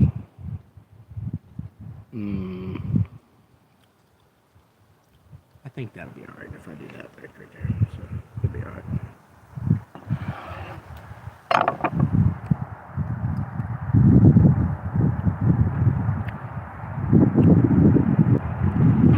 Sparky, you been doing anything with your channel lately? I've been trying to keep up, but I gotta be honest with you, I haven't been on in a while, so it's my bad.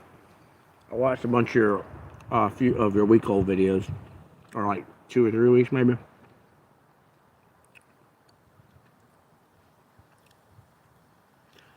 Okay. Yeah, the protein, that's what it was, yeah. It catches the protein in the skin. Yeah, that sounds right. Yeah, I think you're right about that. Well, I mean, you would know better than I would, because I don't know.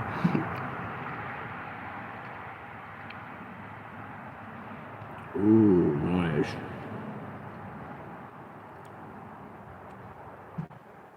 Oh, that's a bummer, but it's good. It's good that you know that your target buck is still, breathing. Because I've had situations where my target buck, get out of here, fly. Oh, that's a bee. Go away, bee. Shoot.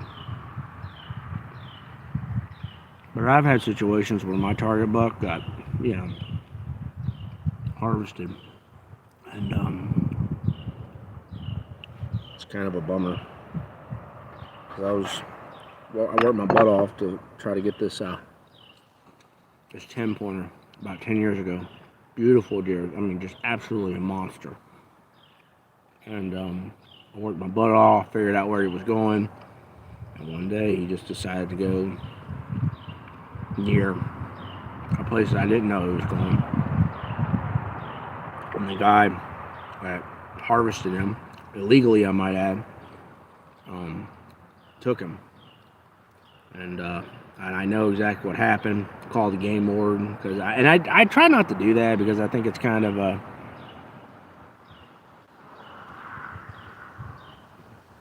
but yeah, I don't like getting the game wardens involved in anything. I like to kind of just talk man to man with people. But I was so infuriated with that, like it pissed me off so much, because he shot the deer on the property that I lease that I'm allowed to hunt. He's not. Illegally harvested it. Told the game warden, showed him where the deer was harvested, where he dropped, and I'm like, the dude that did it was over there. Like, his house is literally like 8 yards from the property line of where I hunt. Yeah, I know. Like, and like, and my whole spiel about that is, it's just a deer, but I was very, very much younger at that point. Like I said, this was like 10 years ago, mind you. I'm like, it was 10 years ago. That's a long time ago. But, and I'm over it now. Like, me, I don't hold any ill will towards that person by any means. But the problem that I had with it is I worked so hard to, get that deer, figure out his patterns, things like that. And and it's just kind of a slap in the face, you know. And I would never, by any means, do anything irrational towards a deer like that. You know, if somebody illegally did that or shot him, because it's just a deer. It's just a deer. That's all it is. Nothing more, nothing less. It's not worth it's not worth fist fighting over. Because I've known people that did that, and it's like, geez, dude, like you got into a fist fight over somebody with that. Like, what is wrong with you? But I like I said, I understand sometimes people get very emotional about it, but it's just one of those things where I'm like, you know, that's not how I do things. It's not worth the frustration. Sorry, I got some notifications. I'm trying to get excuse me, notifications, and I'm trying to. There we go. Sorry, guys. Holy crap! Phone wigged out there. Thought I lost y'all. It's really nice that you can do that on YouTube, though. And I had like 40 notifications, and I'm like, holy crap! Hold on. Just trying to get rid of some of them, but anyway. But yeah, like I said, back to the story. I told the game warden, showed him the stuff, and then the game warden went and knocked on his door. I didn't stick. I wasn't like watching by any means. I stood back away because I didn't want to cause the situation to get worse than what it was. So, and the guy was like, basically, like, no, I shot this in my own property. And according to the game warden, it was a he said this, he said that situation, and I mean, he couldn't, and because he had legally checked the deer, and you know, there's just nothing that he could do. Basically, is what ended up being what happened on that situation. So, sorry, but that's how that situation transpired. It's over, done with, whatever. So, yeah, it is what it is. What are you doing? Alrighty, I'm gonna get some water because I need to make sure I'm hydrating.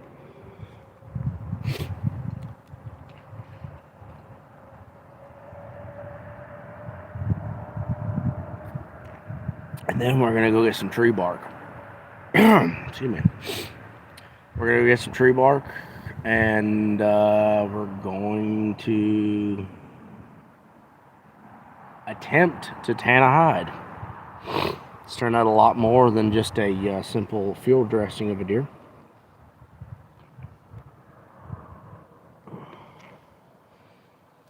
Alright. Ooh, that was gross. Alright. I don't know if I can do this while y'all are watching or not. Because let me just get rid of these.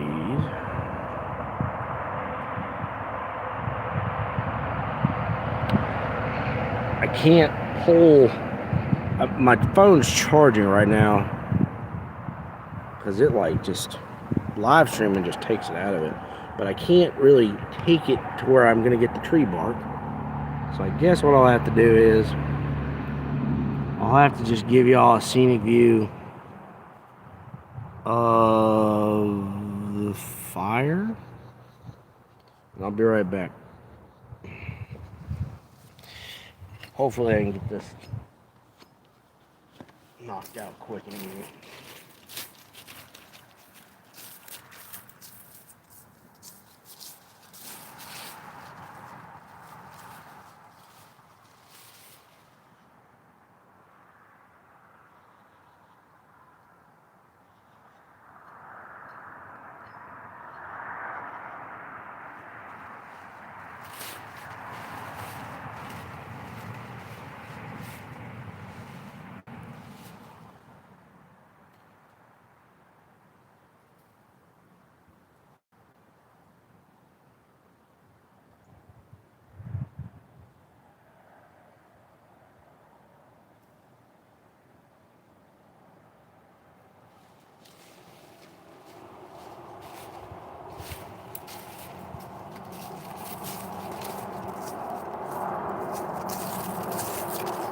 Be right back, guys.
Alright guys, I'm back. Sorry about that. Let's see here. I got... You know, I saw the salted method, and the reason I didn't do that was because I didn't have enough salt, and I kind of wanted to just do it to where it was just all free natural thing, because like I had to go buy salt. What's up, R&S Golf? Yeah, we were taking care of deer. We were deboning it, got that done. Now we're trying to tanny hide, and we're going to be doing what is called tree bark tanning, if I remember right.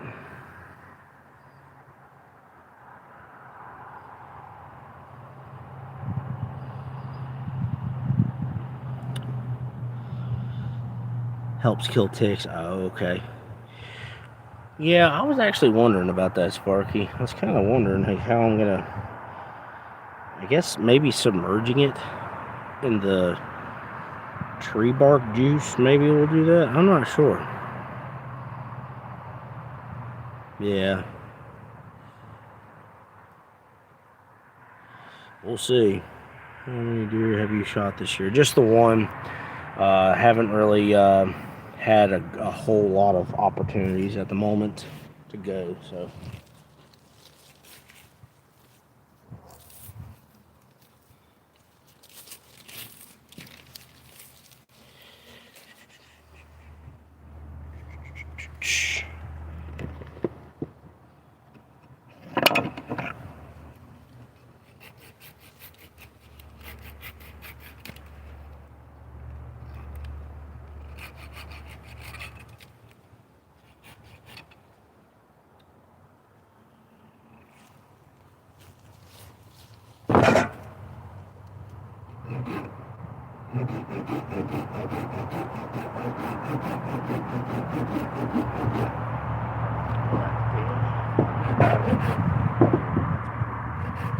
And you have to use live tree bark. You can't use dead tree bark. See how it's green? You have to use live tree bark.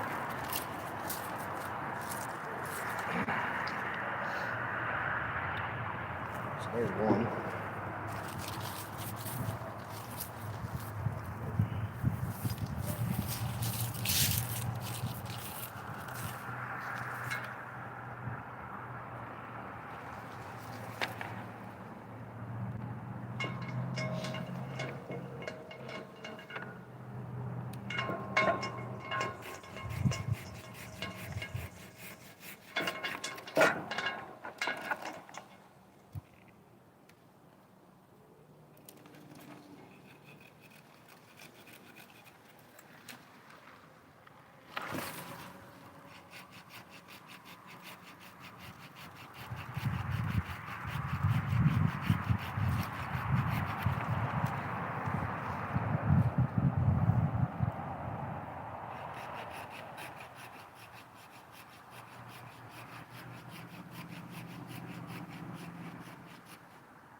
Yeah, like I said, I kind of want to get this going, but I don't know. Thinking about maybe just working on this and making sure this is done right, and not going hunting tonight, because I want to do this right. So that's kind of why I'm really if I should do hunting tonight or not.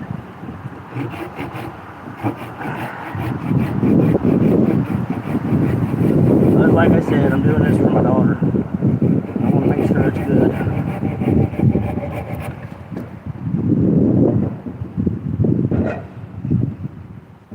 I'm just making these shorter so they're more manageable. I don't want like a 10-foot long piece.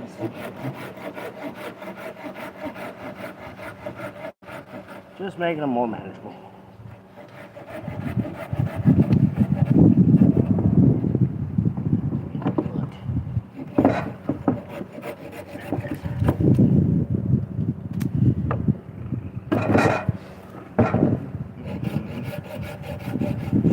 I think this should be enough water.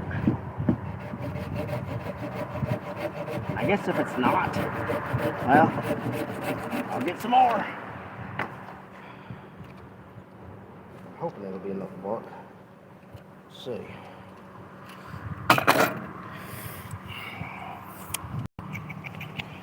Alrighty. Let's see here.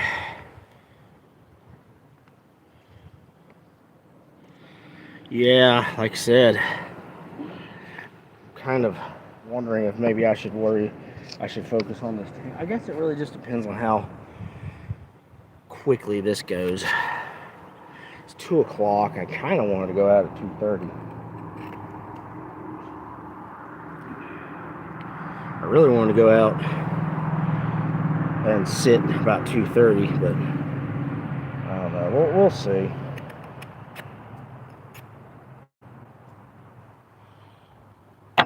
You know what I need?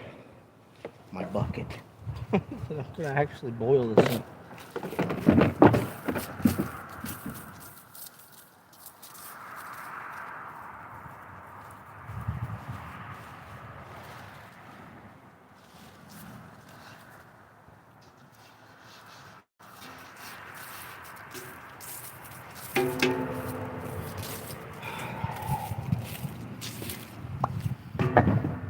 Tell y'all right now, if you're into just outdoorsy stuff, getting you a big stainless steel boiling pot, probably gonna be crucial. Oh, show.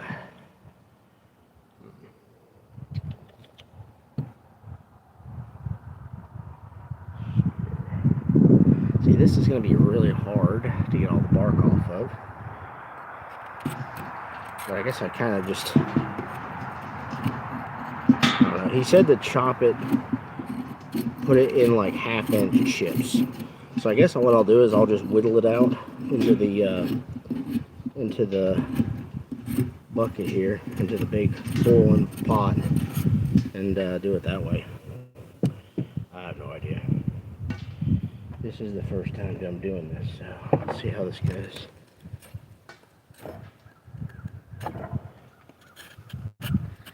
Part of me would love to just continue this live stream to the hunt if I'm able to, but I'm not sure if I want to risk it, because I wasn't like I didn't get like a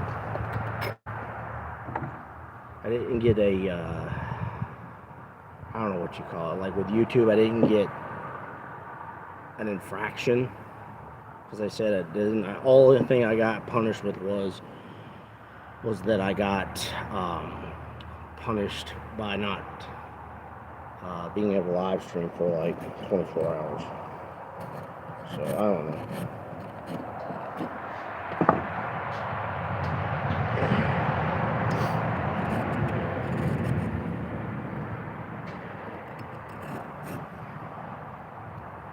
There we go. Ow!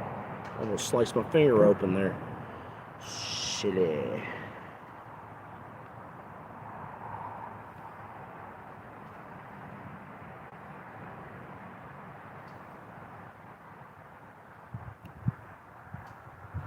Can't see what that says. Sorry.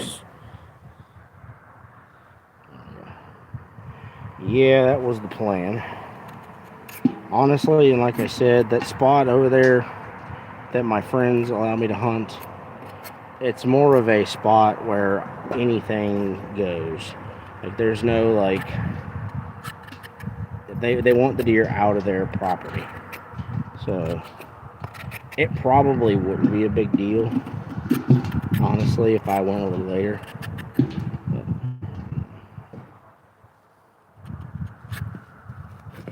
there we go. This is actually kind of, I don't know, I feel like this is actually kind of going pretty well.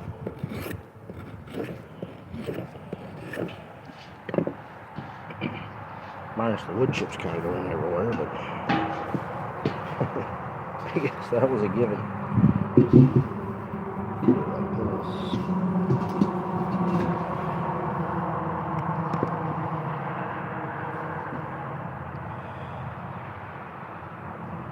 The biggest buck I've shot was my 9-pointer last year,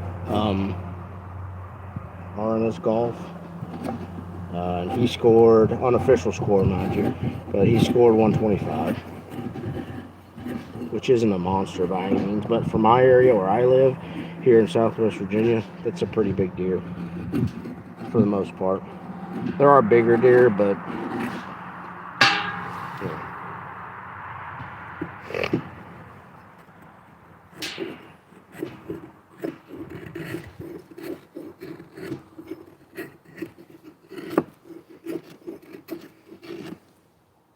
You know, I could just not go out tonight and just maybe spend some time with the kids. I think I should probably do that, honestly, instead of going out hunting. But I did take my daughter hunting a few weeks ago, or a week ago, excuse me. She's only 3, so it was not exactly what I was thinking when I said, let's go hunting.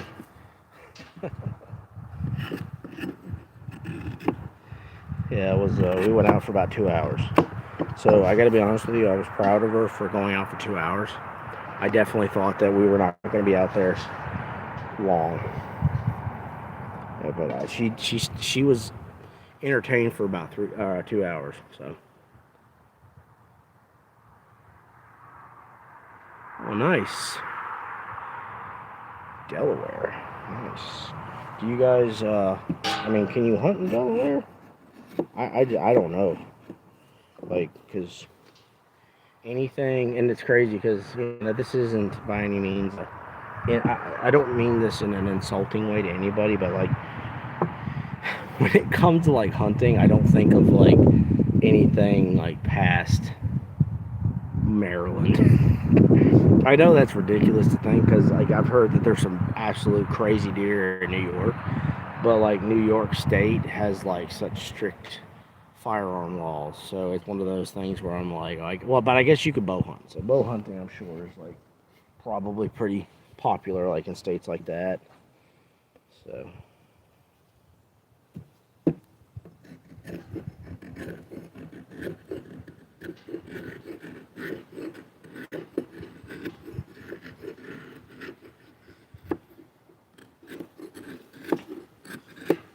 I do apologize. I'm not ignoring anybody by any means. I'm just trying to focus on this and get this kind of going. So hopefully y'all aren't upset by any means with that.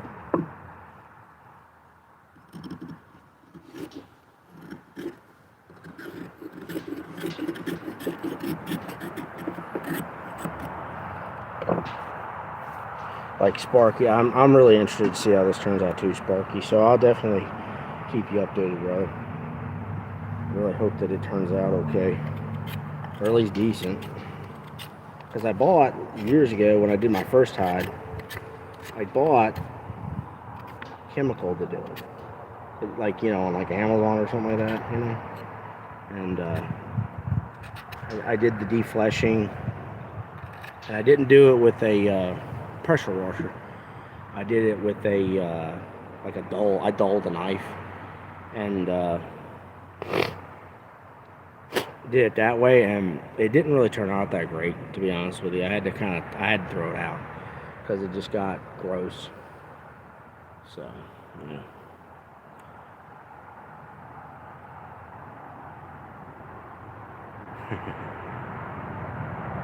Oh, nice.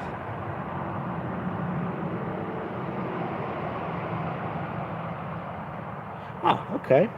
Cool. And the only reason, like I said, I kind of like me personally, there's so many great bow hunters out there. I'm not one of them. I cannot stand. I really just, I don't have any desire to bow hunt. There's so much work. Well, not work. That's not the thing. It's so expensive to do. And especially when it comes to like when you go and you have to pay a lot of money to go out west and hunt stuff. Um, it's just kind of like really off-putting when you go out there and you bow hunt like Wyoming, like where I'm going. Hopefully sooner rather than later to hunt a mule deer. If I have to go out there and hunt with a bow, I'm gonna be like I'm gonna do it, but it's just I know like the amount of money that I'm gonna spend to do it. I'm like I want to make it to where I'm going to get something because it's just so expensive to do. You know the amount of money, like for instance, to do the Wyoming mule deer hunt for me is going to cost me right now. It's only cost me $30 because I've only bought 3 points, but the license itself for a non-resident is $390, and then I have to buy all the other stuff to do it, and it's going to end up being I mean it's going to be north of 600, and that's not including travel and all that sort of stuff. So that's awesome, dude. Like I respect the crap out of you bow hunters. You guys are absolutely amazing. Like I said, gun hunting is just kind of like so easy to do. So it's one of those things where everybody just kind of just wants to gun hunt. And if you want to gun hunt, that's great. And if you want to bow hunt, that's great. If you want to do both, that's even better. But like I said,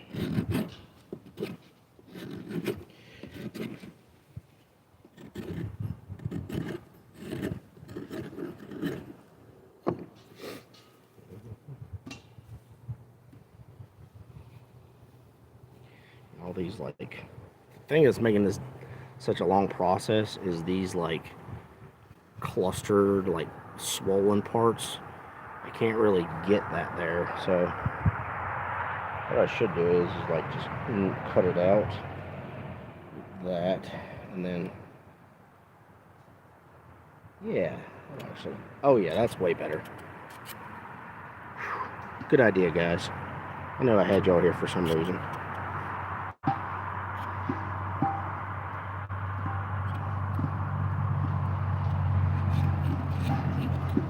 Oh, that's way better. Way better. Well, got about a half a pound of bark in there. Oh my goodness. I guess to be fair, the good things in life are never easy.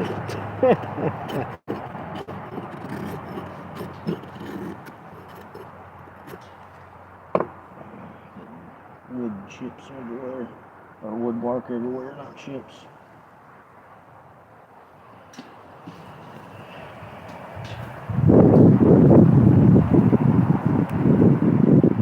Yeah, everybody tells me that bow hunting is the most amazing thing, and I believe you. Like, there's no question, I believe you, because I'm sure that the adrenaline rush and the excitement from, because I've killed deer with bow.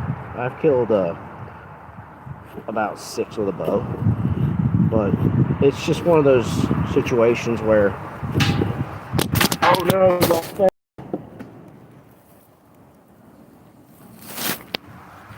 my bad.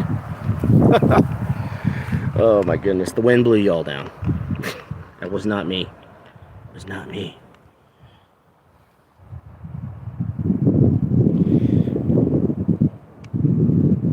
Yeah, I'm sure. We have a lot of deer too. Yeah, it was funny because so I was reading some statistics on these studies that they do on deer, at Virginia Tech, and it's kind of funny because they're like talking about how, oh, there's, between 800,000 and a million deer in Virginia, and I'm just kind of like, yeah, maybe in a county,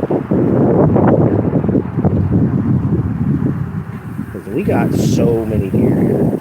Like, there's no question in my mind. I know these are kind of like, ooh, it's very windy.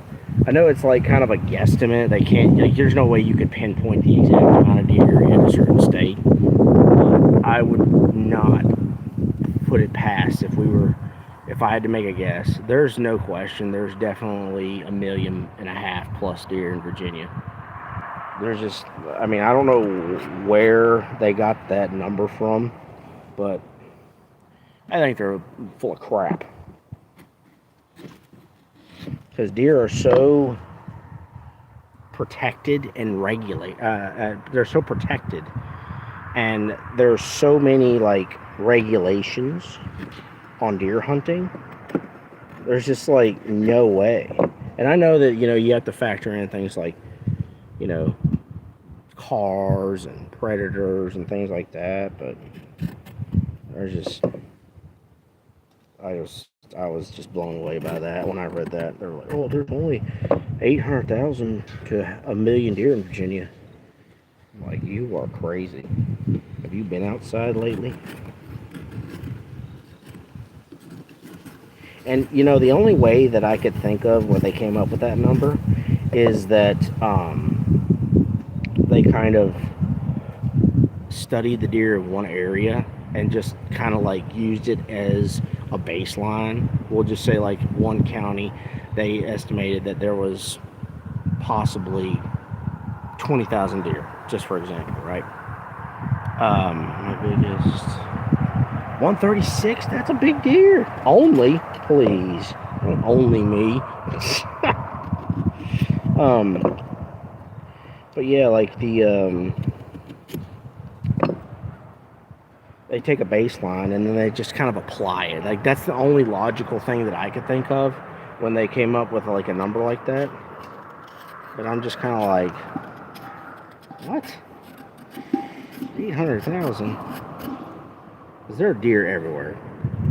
And to be quite frank, they're a little overpopulated. They're all over the place. I can't go 1 week without hearing somebody that I know saying that they hit a deer and just smash the front of me.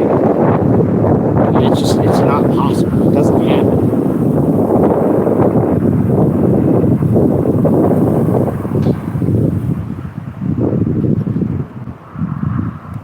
Yeah, the other guy, he was using a different tree. Because I'm like, man, how is he getting his bark to come off so easy? But he was using a different tree. So that's probably what it is. And also, he did say that it's easier to get tree bark in the springtime and summer than it is the winter. So that's probably got something to do with it. That's small for Delaware? Wow. I mean, if I had to give you a guesstimate, I'd say that might be like an average big deer for Virginia. Because I know people that have killed some just absolute monsters. Just monsters, right? But it just really all depends on the person. Like me, like the deer that I've killed last year, and the biggest I've killed that I harvested last year, I gotta watch that. The biggest deer that I harvested last year was 125 and 123, and I was tickled to death with them. So grateful that I was able to, get the opportunity to get them, and I was very happy with it. But then you got some people that are like kind of, and there's nothing wrong with this, mind you, but then you got some people that are, like, oh, I don't kill anything south of 150, and I'm like, that's cool. But then you got like people that are, I mean, I don't want to bad mouth anybody, but you got people that hunt deer farms that literally feed deer with their hands. You know, I don't. It's not the same at all. But if you want to do that, that's fine. Like if I got the opportunity to hunt something like that, I'd probably take it up on the offer. There we go.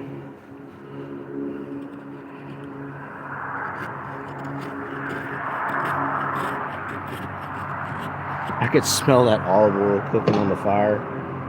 Still, it smells so good. It smells like Colonial Williamsburg.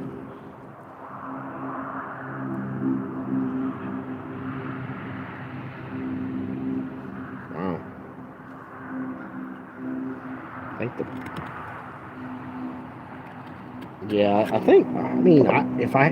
It just seems that, I guess, yeah, because Delaware is quite close to, I kind of, I kind of had a brain fart there. I was thinking, like, wow, that's really big, but Delaware is pretty close to Canada. But yeah, it seems like the further north you go, the bigger the deer pot, the whitetail deer, things like that. It seems the bigger they get. So I don't know if that just has something to do with where they live or what. But, you know what? I didn't even realize that dude had a tarp, and that tarp was catching all the stray, loose stragglers of wood chips. That was really smart on his part. I should go get a tarp, but right now I'm kind of wanting to get this. I'm on a roll right now, so I'm not really wanting to, like, stop.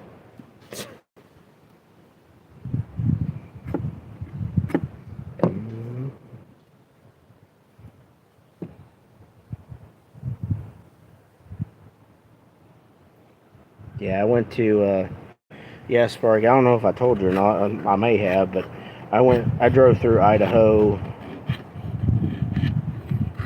in June, and we went to Wyoming.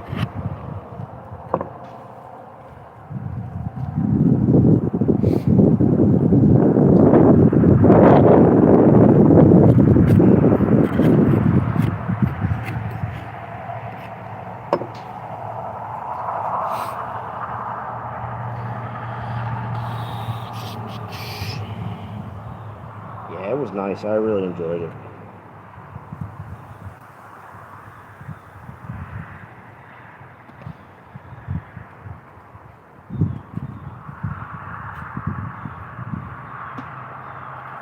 This is definitely a time-consuming thing. I'm glad that I had the day to do it, because this is not a quick microwave dinner kind of thing, if you catch my drift. But I really want to make sure I do this right, so I want to make sure I do this right. Sometimes you just don't get to have that easy, quick gratification feeling with everything nowadays. That's how everything is.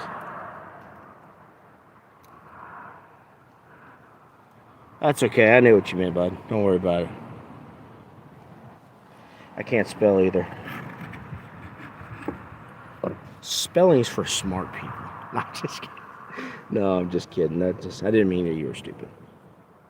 I mean, I might be, but no, I'm joking though. I like to spell things the way they sound. That's what I like to do. And a lot of times I'm wrong. But I will say this, I can spell better than my wife. Hopefully she didn't see that. I won't hear the end of it tonight. Sorry, hon, but I can spell better than you. It's funny, because you ever get that weird, like, you're trying to spell a word that's so easy to spell, but you spell it out and you're like, this looks weird. Why does this look wrong? And you think it's wrong, but it's actually not.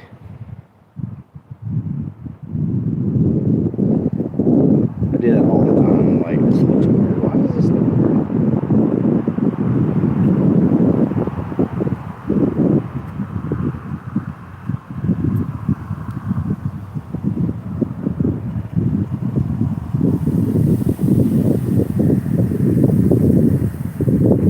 Man, there's gotta be a more efficient way to do this. keep losing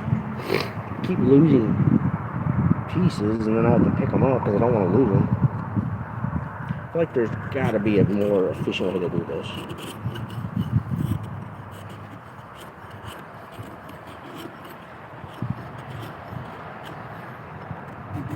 Maybe there isn't. I don't know. You just gotta keep focused. Gotta keep focused. Keep focused. Gotta keep on keeping on. What is that, a Joe Dirt reference? Keep on keeping on? I think it is. I could be wrong.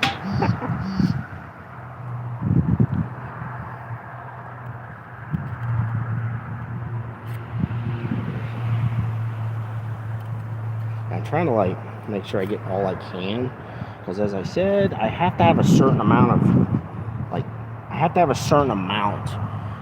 to do the wood bark tan for the hide. I can't just have 4 grams of wood bark. I have to have like a certain. Ooh, that would be bad. Forgot that side is sharp. So I have to have a certain amount.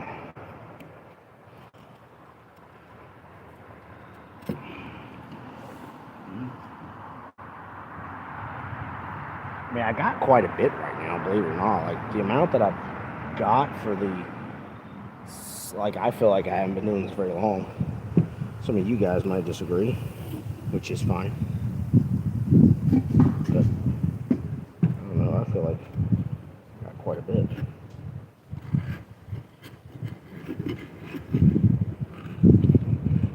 Trial and error. You just gotta try things out. Figure out what works best and go with that. And I think I might have just had a breakthrough. Oh yeah, this is working good.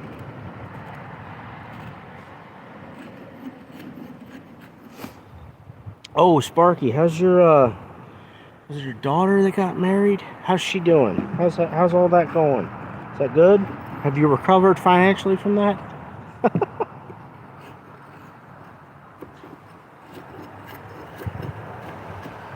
It's funny because I'm, with my daughter, I'm gonna be in so much trouble when she gets older. She's gonna be crazy. Oh, thanks, RNS Golf. Oh, you don't need to donate. Like, that's one thing that that's one thing that I definitely don't want to ever kind of get to that point. Like, I just want you guys. What's up, Sam? You're back? No, I want you guys to just enjoy what I put out. If you are enjoying it, if you don't, that's fine. But I don't want you guys to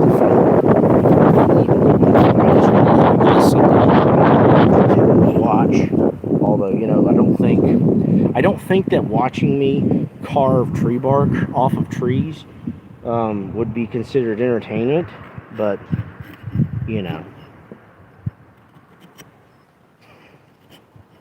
it's like watching paint dry. Oh, goodness. Oh, no, I'm getting wood chips everywhere. I'm losing them. I'm like 5 big wood chips. Or bark chips, I guess. Wood chips.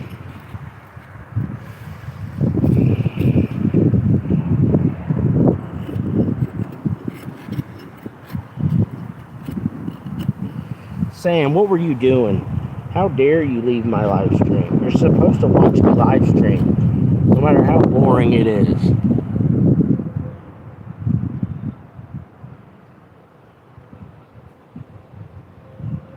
Bought a horse, or a horse. Wow, yeah, I messed that up. Bought a house, that's great. Got a new car. She has a new chef position. That's so cool. Good for her. Well, I'm glad everything's going well, Sparky, for your little girl. So happy to hear that.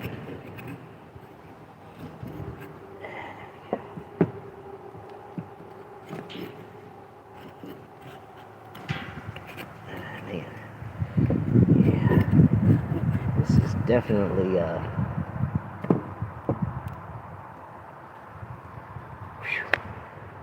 yeah, it would have been nice to have like straight pieces instead of just all these weird crooked and then friggin' like knots and everything in them.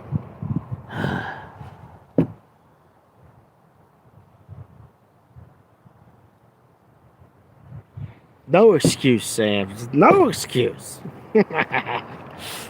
You had to take a phone call.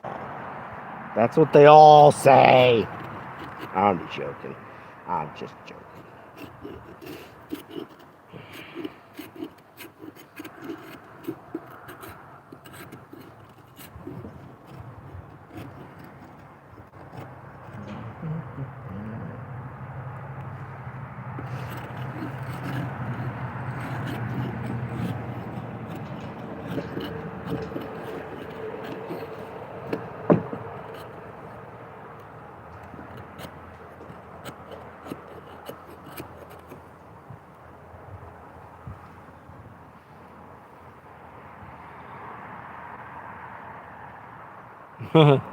Number 2, what?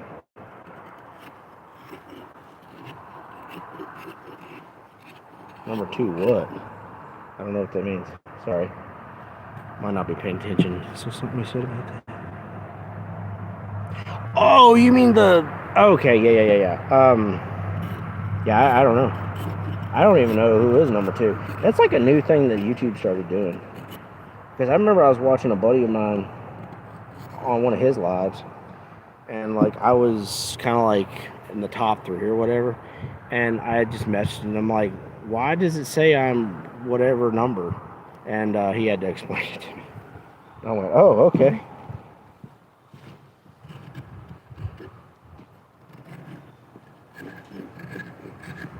So RNS Golf, if you would, or if you want to, you don't have to, but I can attest, okay? If you go to Sam and Sparky's page, they have great pages. And maybe sub into theirs. I can attest, they're decent people. Sam is way better than Sparky. No, I'm joking. I'm just joking. I'm joking, Spark. Nah, they're awesome. And just maybe go and check out their channel. Give them a sub if you want. You know, I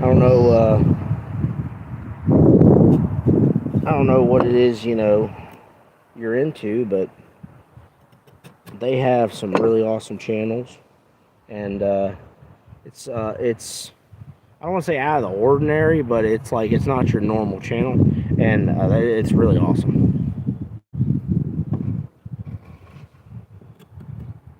There we go.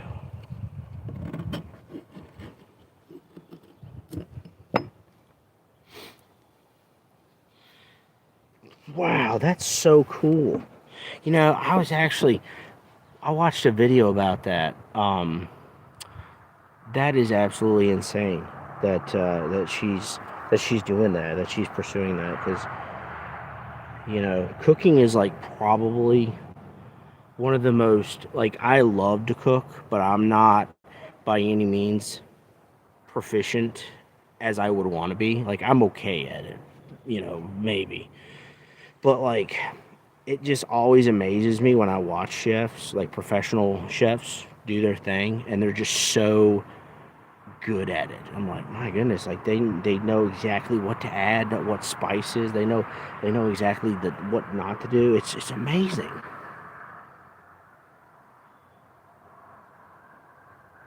Yes, you're supposed to like bite it, and if it turns your mouth dry, right? I think, yeah.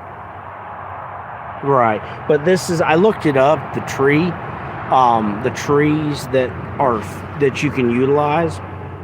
I guess honestly, I don't know, maybe.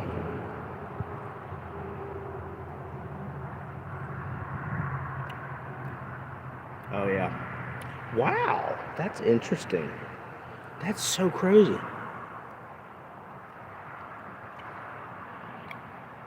I feel it right away, because he said it would kind of make your tongue sort of like not dry, but it would make it like non-slippery or something. That is interesting. Like, I didn't even think about that, but like I said, I looked it up, and it was like you can use this oak tree particular to do so, and I knew I had one out back, which is why I was like not worried about it. That's a good point, but I'm glad actually I did test it because, you know, it's true. It's so crazy because you put it in your mouth and you taste it, and he said that it would make your tongue or your mouth like not slippery in that area because of what's in the tree bark. It like activates with the moisture on your tongue. So I hope so. I'm probably gonna like just completely mess this up, but I don't know. That's just how it goes sometimes, you know. Sometimes you gotta try things once or twice before you can really have an idea of how to do it. We'll see.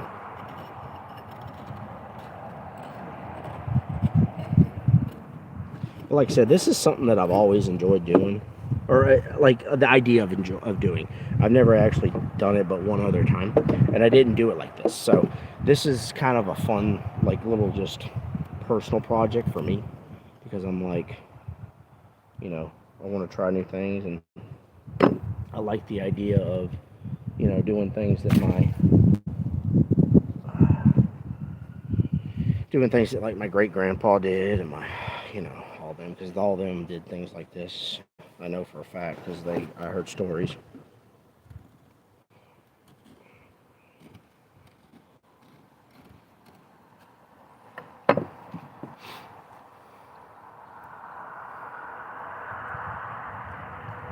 Yeah.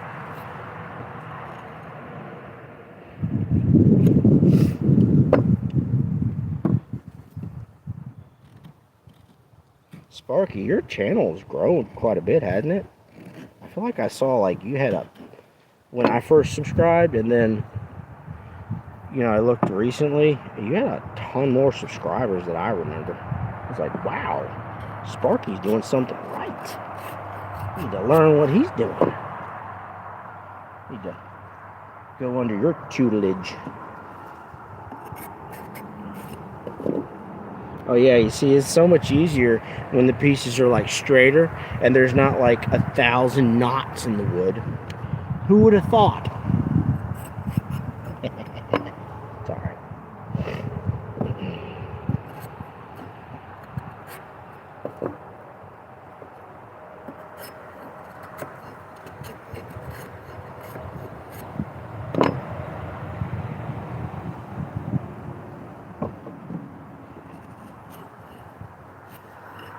I really hope this turns out good because I'm gonna be a little bummed out if this kind of like gets ruined after all this hard work.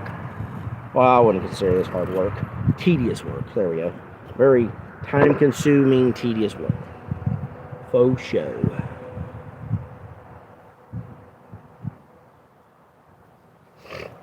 I love Sparky's channel. Sparky, you don't give yourself enough credit, brother.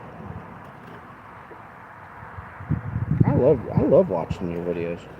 Like I said, I honest to God haven't watched any recently. I do apologize, but like the ones that I have seen, I truly enjoy. Oh no, the fire is going out. I think right now I have probably a pound of wood chips, of wood bark, not wood chips. I keep saying the wrong crap. I feel like for the deer itself, because I actually was thinking about maybe like, oh, wind blew it over. Oops. I actually thought about like kind of shaping it up a little bit because it's got holes in it. And maybe making it a little smaller. So I might do that because it's not like anything. I think Aurora, my daughter, she just wants to use it as like a kind of like a tablecloth or something.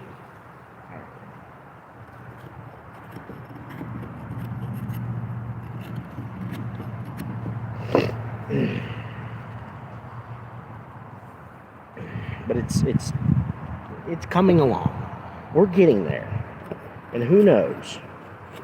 who knows? I might actually end up going sit this evening because the sun is still out. It's not that late, you know, just yet.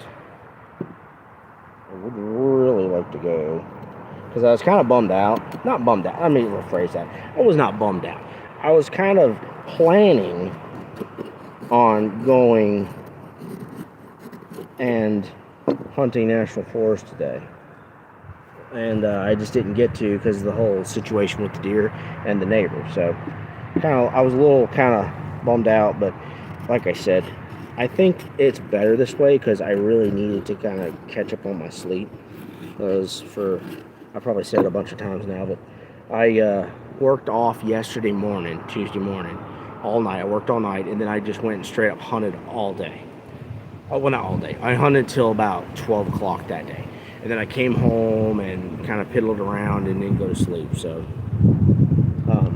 yeah. And I really hope this, like, I didn't think about this, but I really hope this wind isn't being too loud for you guys. Because it's kind of like gusting from time to time. It's not like continuously being windy, but I hope that it's not too loud.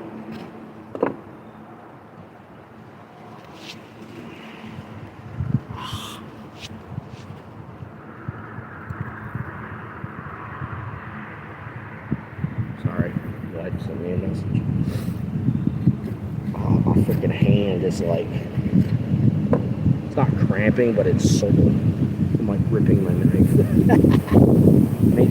I need to just shut up and be a man. Take the pain.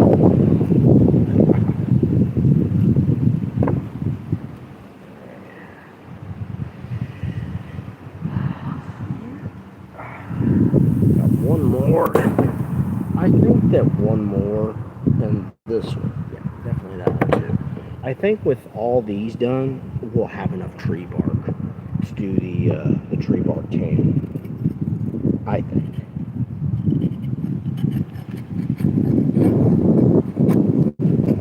And I'll go and I'll, you know, search and pick up all the ones that I missed that kind of went flying all over the place.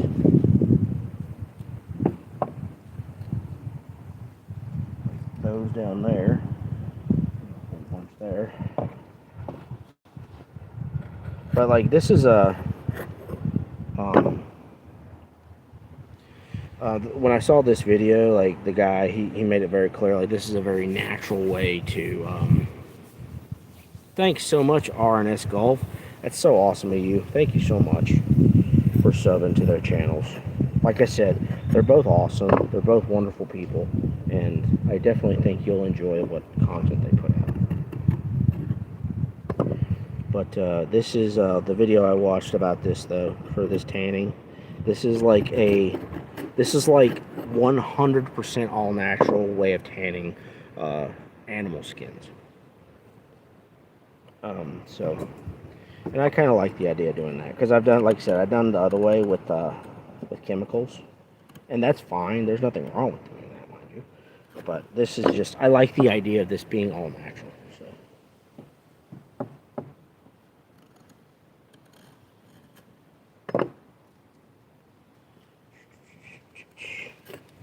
And so, yeah, I actually just got to thinking about it. You have to boil this for an hour. Yeah, this is going to kind of be cutting it close if I actually go out hunting. Yeah. I really want to get this thing going, though. It's probably better if I actually do this. Like, yeah. Update. We might not go hunting tonight. Like I said, I really want to do this right on this hide. And you know, I could just say screw it, I don't want to do it. I'll just get another deer, but I'm not going to do that. I'm going to stick to this. I'm going to do the best I can with it, with the, you know, given the knowledge that I have right now. And I'm going to do better. And I'm going to try better and make this better. Instead of just, you know, saying I'll do it another time.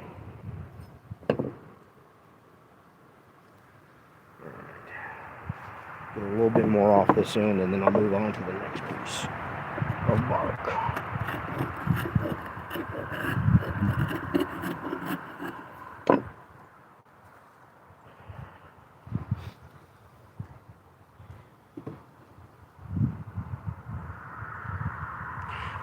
Oh, yeah, no problem, RNS Golf. No, I understand. I don't really know, truthfully, when my next live will be. You know,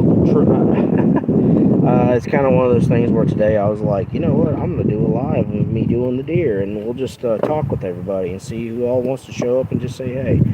Most of the time, like, I don't have a set schedule, so it's kind of random at best, I guess, for lack of a better term. So, but if you put your notification thing on, you'll know when I'm live.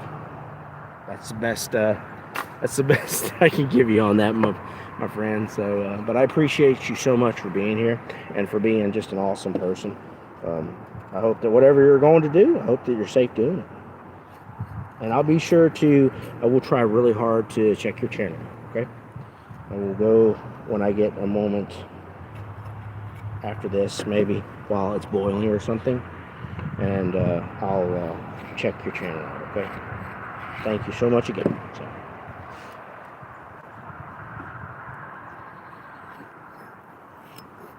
Oh yeah, yeah. It's so much easier when the wood pieces are straight. Yeah.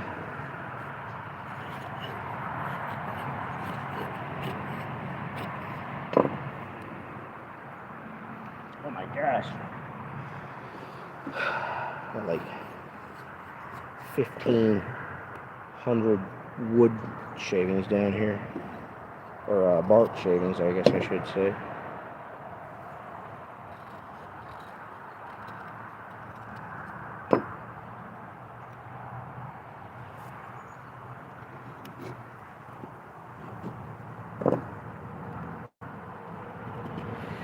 Oops. My wife's picnic table cover, but it's already destroyed anyway from the weather, so I don't think it'll be that big a deal.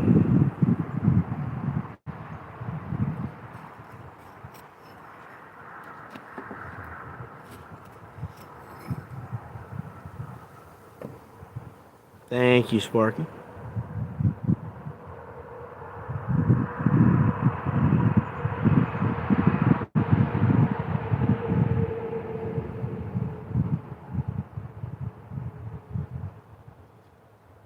Okay, yeah, this is just an old pot, so it's fine.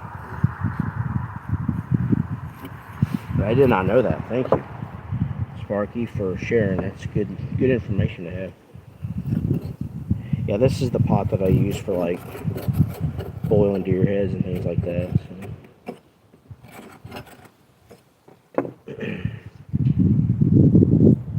Gotta get that fire going again.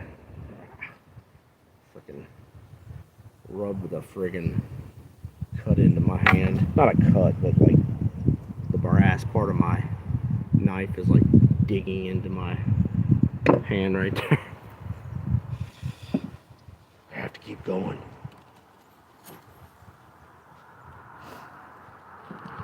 So I guess everybody, I guess y'all are working today, maybe?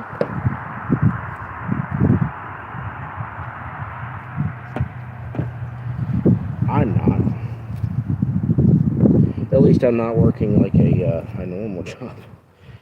I consider this working to a degree.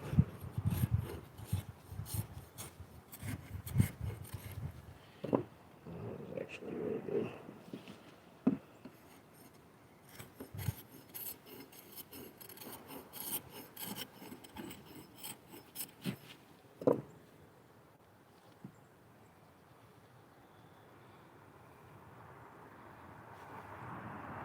Nice.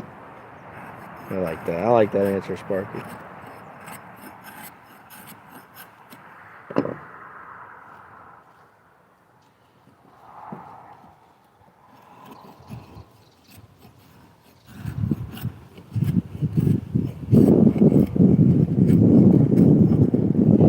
Alrighty.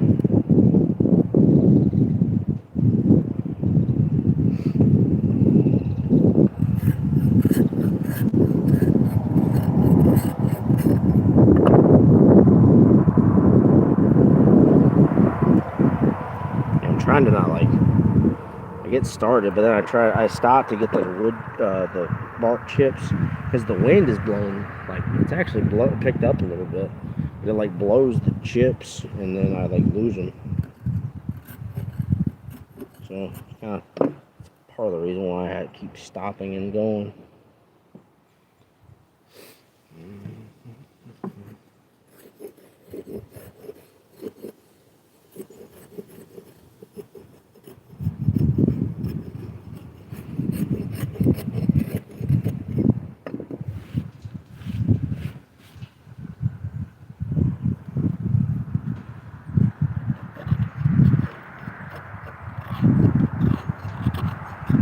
I guess, like I said, push come to shove, if I don't get enough tree bark, I'll get more, and then I'll just, boil some more. But like, I don't think it'll hurt it, but I think getting it in some of the tree bark juice and getting it soaking will be more beneficial than letting it sit out too long. Because the guy didn't actually, I don't remember, he didn't specify, he only said that he let it sit overnight. And technically speaking, that has sat for about, I don't know what time it is right now, but that hide has probably sat for about 24 hours at this point. It's not close to it. But I also, I didn't really consider the weather. It's really hot. It's not hot. It's warmer than yesterday. And the guy that I watched do it was doing it in like sub-degree weather. He lived in Montana and there was snow all over the ground, so a little different than Southwest Virginia.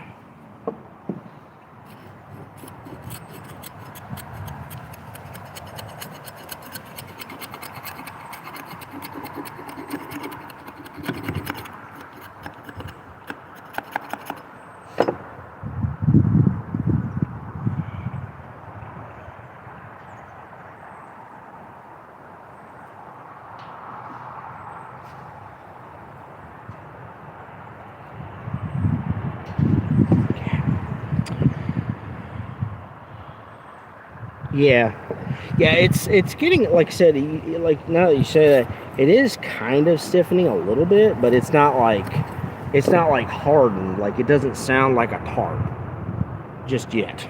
So, like I said, you're probably right, Sparky, that we need to, getting this done right now would be more beneficial.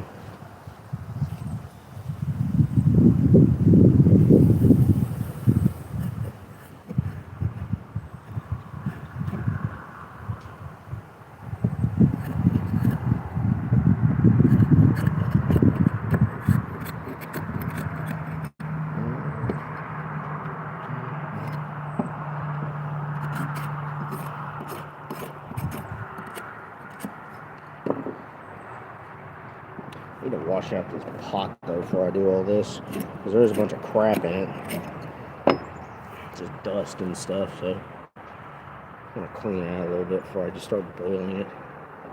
That way, it's just tree bark and not, tree bark, dust, old animal fat, and things like that.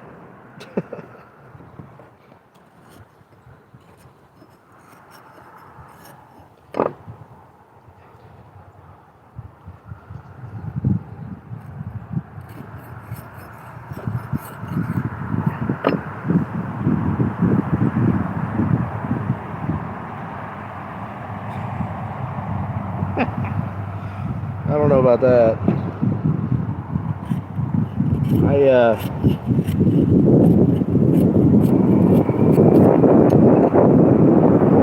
don't know if I would consider myself a woodsman or not. Like because I don't know, like the way I see it, like I have military training when it comes to certain things, right? But there's a big difference between like military training and like woodsman training. Like, because in the Marine Corps, um, I did a mountain survival training. But when I think of woodsman training or like woodsman situations, like I'm thinking like thriving in your environment, in the mountains or in the woods or whatever, you know. And the training that I was doing was straight up just surviving. And I guess there is an element of survival when it comes to that. But at the same time, though, like being a woodsman, I feel would be more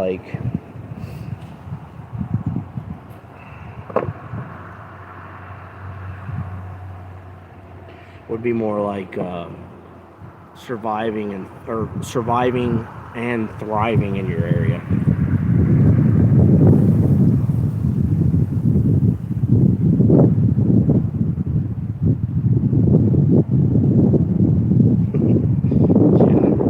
I guess I don't know. Like I said, I mean, I wouldn't if this is considered woodsman stuff, then I have a lot to learn.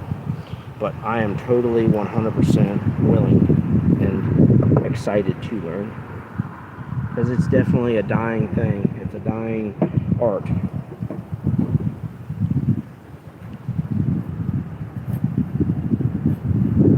Paul didn't really teach me any of that, because it just wasn't his thing. And like I said, that's okay. There's nothing wrong with that. Like, everybody's allowed to pursue what they like, within reason. Say that, within reason. But like I said, it's a dying thing. Like, woodsman stuff is just not a thing anymore. Nobody does it really. Like Clay Hayes, I watch him a lot. I love watching Clay do his thing, and how he does certain things on his channel, on his YouTube channel. So check out him, Clay Hayes. He's he was one of the winners of the Alone show. So pretty awesome. All right. Oh my gosh. I gotta crack my knuckles because like everything is so stiff right now. All right, I got quite a bit of wood of tree bark here, so I'm gonna pick up what I can. I just may want to turn the sound off because the wind just blew up a big old gust. But I'm gonna clean out this pot and get that fire going again and start boiling this and see what happens. I'll give you guys a nice view of the I'll give you a nice view of the woods over here. Maybe not that, but there you go.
Okay. Got my water in here. I'm just going to grab some straggler wood chips. And I have quite a few that I missed. Alright. I think I can grab you guys right here. Now, they said to cover it. This is a really big pot, so it doesn't do it justice. So, alright, here we go. Let's do this. Let's build up some coals here. That. Right. That'll work. Faux show. There we go. And then we'll just stick it right there. Right there, just like that. Yeah. And we'll let it. You're supposed to let it boil for an hour. What time is it? It's 3 o'clock. Oh crap. I don't know if I'm doing much teaching, but I appreciate that, Sparky. That is very kind of you to say that.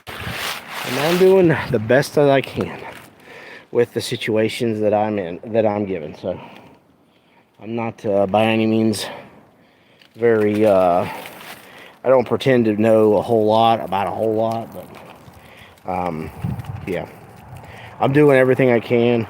I would really love for my son to get into stuff like this, but he's just not into it yet, and no, that's fine with me. I'm not by any means going to force him to do anything he doesn't want to do. Right now, he's really big into basketball, so I'm going to support him, take him to basketball. I'm going to help him however I can. I need to cut my water off. I left my water hose running. I need to cut my water off so my well doesn't go dry. That would be bad. I did that one time, believe it or not. I left the hose on in our pool that we have, and I forgot about it because I would put water in it to cool it off in the summertime because the water would get ridiculously hot, like 90s. And I'd stick the hose in there for a little bit and just kind of get some cold water going in there to bring temperature down. Well, I forgot about it, and my son came out from the shower and goes, "Dad, there's no water." And I'm like, it just pinged me. I'm like, oh no. I like sprinted outside. So yeah, that's awesome. That's so awesome, Sparky. So glad to hear that, brother.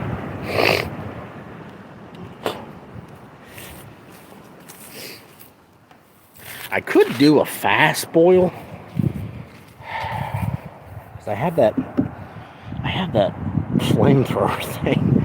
I could possibly do that. I don't know. I do know I need to drink some water though.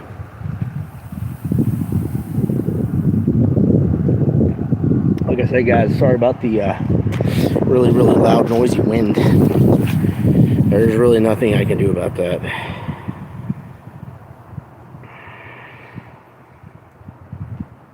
If you have a problem with that, you're going to have to talk to the man upstairs. All right. Oh yeah, they said you need to stir. They stir frequently. It did say that. I need to find my stick. There it is. Pick that up so it doesn't get run over with the motor.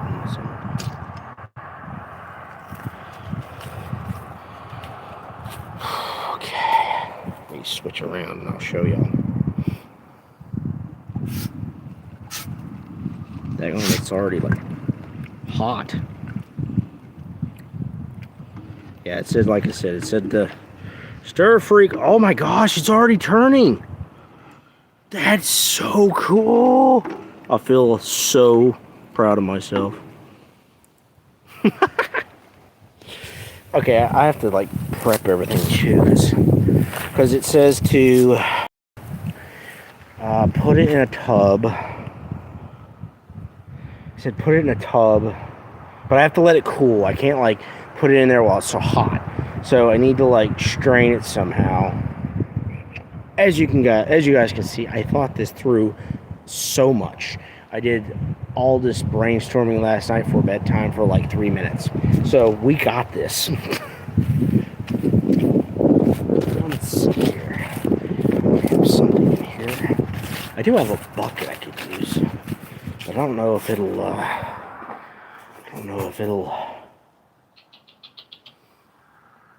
Oh no, that bucket's broke. I forgot. Dang it. I broke the bucket. Bummer. Could use that. Kinda want to use something clean-ish. Guess I could use this to like transport it. Big old glass jar. Let's see if I can find another bucket somewhere. Let's see here. I do have it. Yeah. I was gonna. Yeah, that's what I was actually thinking about doing. Is using that. I have a plastic one that I could use. Let's see here. I really need a bucket right now. I don't know where I had a really good one. Oh, and I still do. All right. Let me put y'all down for a minute. I need both of my hands. Now don't fall over.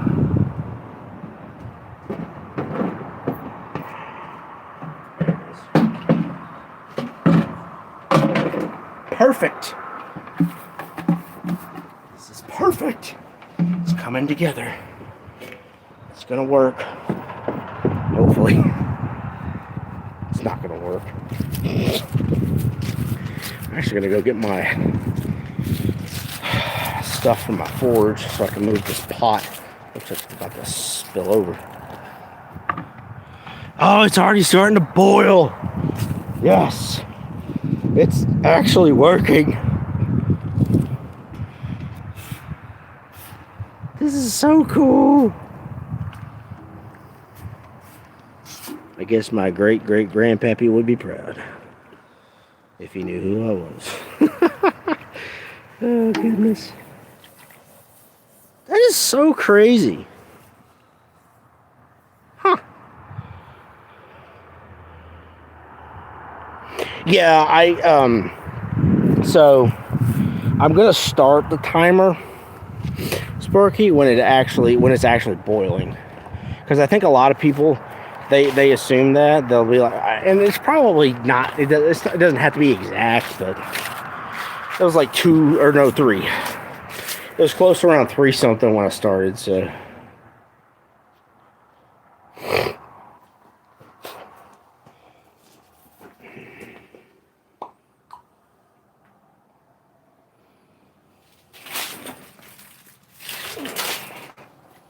Some utensils to utilize so I don't burn myself. Get some of my forging tongs, which that's another thing. Everybody that I know is like, you need to do forging videos, and I'm like, yeah, that would be cool, but I've talked to people about that and they're just like, it's an editing nightmare. And I'm like, oh, okay. Yeah, I think we'll be okay. Yeah, yeah. I threw that together yesterday. Because like I said, you might not have been in the chat at the time, Sparky, when I talked about that, but yeah, that's the first time I've actually done that this year, because I've always actually hung it up in a tree really, really high, and mainly because it kind of like was able to, be out in the cold a little bit better, but also like I did it real high so that the bears wouldn't get the meat. And I've always kind of intended on putting it in there at some point, like a pulley system in there setup, because I can put, so the deer that I hung today, or excuse me, yesterday, was able to sit in there for a lot longer, because that sort of acts as sort of like a refrigerator a little bit, for lack of a better term. And it acts as a refrigerator, and it's able to keep the deer colder a little longer. So, worked out good. Stirring my soup. I bet you that'd be some bitter stuff right there. It is so dark. Like, it looks like it's like walnut colored already. And it's like only been over the fire for, I mean, seriously, it's been over the fire for like 10 minutes maybe, minimum. Yeah, because even if it's like in the sunlight, because like I said, the sunlight, it's like a lot warmer, like when you're in the sunlight. And when you do that, like even in there when it got warm and the sun was out, it was still probably 10 degrees colder in there. So, and that's why I was able to actually leave that in there for as long as I was able to. So. Okay. And like I said, I'll probably do another boil with that wood bark. I'll do another boil and add it. But like I said, I'm just trying to get some of that stuff on the hide, as Sparky told us earlier. Don't want to let it get too dry.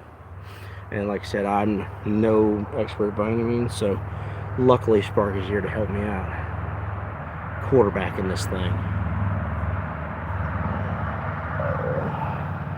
But yeah, I don't think we're gonna go hunting today. I think today we're just gonna let the deer be. But we will. I'm gonna be out hunting tomorrow in National Forest. I'm gonna try and put a video out of that.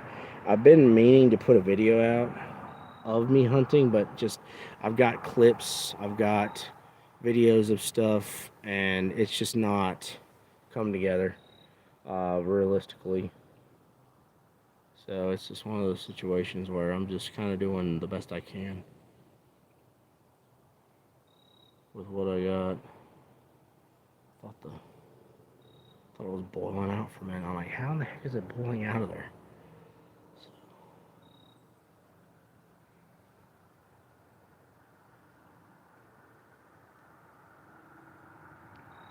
Some shorts out. Yeah, I did. I've done a couple shorts, but not too many. Like I said, it's just more. I'm trying to like focus on me actually hunting instead of like trying to get all the stuff, because it's still a learning in progress for me. I'm not by any means an expert, so.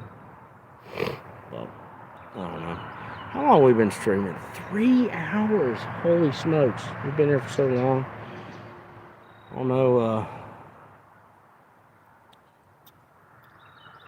how much longer we'll do this stream. I mean, I guess technically we could go as long as we want, as long as I have battery.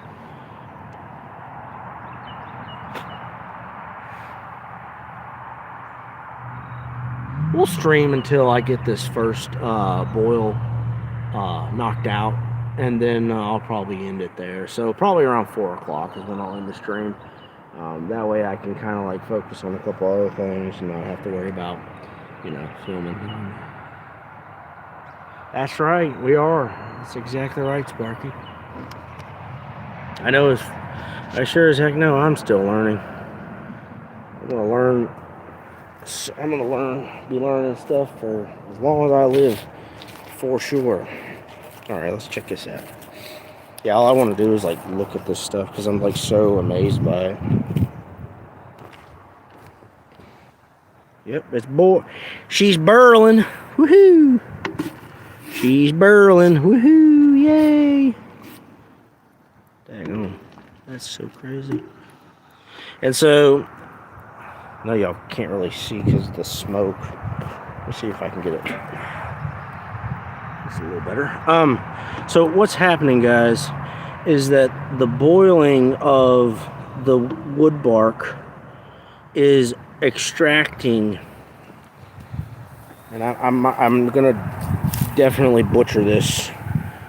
So, but the wood bark is being boiled, and it's extracting the stuff that's in the bark itself, and it is causing it to be in the water, and it'll help with that hide pulling out. I think it's like it's going to absorb into the skin and then cause it to basically become soft. It's going to make it soft, but it's also going to stain it like the color of the water. It's going to actually stain it that color brown, which I personally like that a lot. So that's a big reason why I decided to go with this, because you can actually tan the hide itself. You can tan it without like changing the color. You can make it like white, but I myself, I'm not doing that. I like the idea of it being brown. So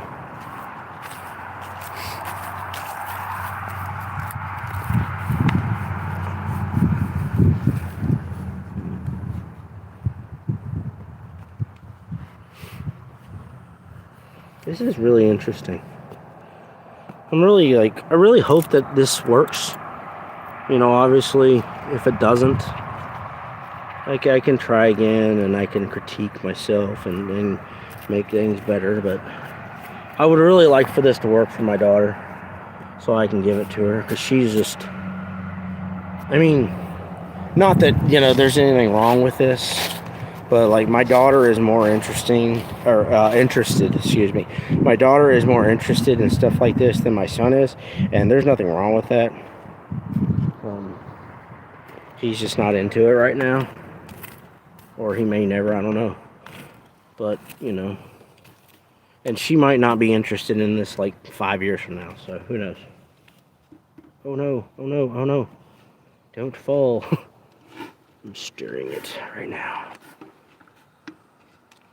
That's so cool. I feel like I've accomplished something. I gotta stand this thing up, because it's kind of, oh, there we go. I'm gonna get a little bit more wood, because we need to, I don't want it to be like big flames, but we need to make sure we upkeep with the coals. So I'm gonna grab a little bit more wood and go from there.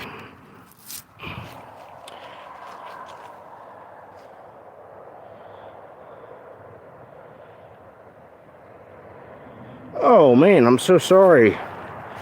I hate that you're sick, man. I really hope you feel better. I tell you what, yesterday, like, I was having a hard time like putting sentences together because I was so freaking tired. It was crazy. There we go. Yeah, I was having such a hard time putting sentences together yesterday. I was just like trying to talk to my wife. She was like, "I want Mexican. You want some Mexican food?" And I said, "Sure, yeah, let's get some Mexican food." And she brought it home, and I was talking to her at the dinner table as the kids were eating cereal and chicken nuggets, because they don't want, you know, Mexican food for whatever reason. But I was like, couldn't even form sentences. I was so tired. But I hope you feel better. I really hope you feel better, RNS Golf. I really hate that you're sick, man.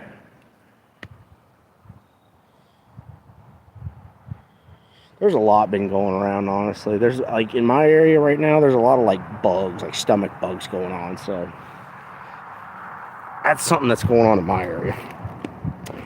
Thankfully, by the grace of the good Lord, I have not gotten it yet. But the babysitter, she got it like a little over a week ago. And, oh yeah, she's boiling now. She's boiling. Look at that. Yeah, it's boiling. Yes. Oh yeah. It's coming together. All I gotta do is hope and pray that it works.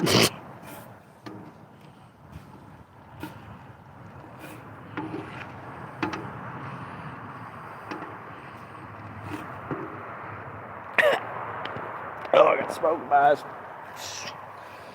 That's like the worst feeling in the world. Whew. Oh my goodness. Whew. Oh. There we go. Oh yeah, this is I got a lot of high hopes for this. It's gonna work. Alright, let's do a little cleanup. I got all sorts of stuff out here that I really need to clean up. That can stay out. This needs to go in. This needs to go in. Oh, without cutting myself.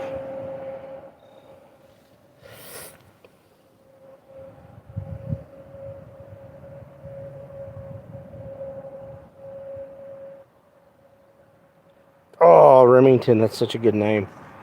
Awesome. Amazing name.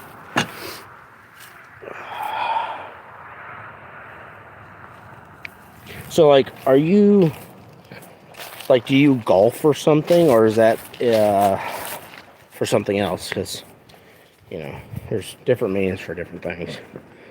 Like a 240 Golf instead of a 240 Bravo.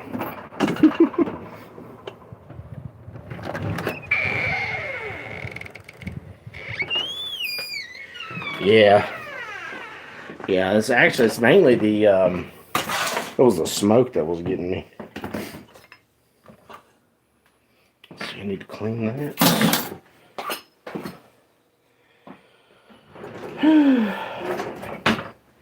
Put this up till I need it again.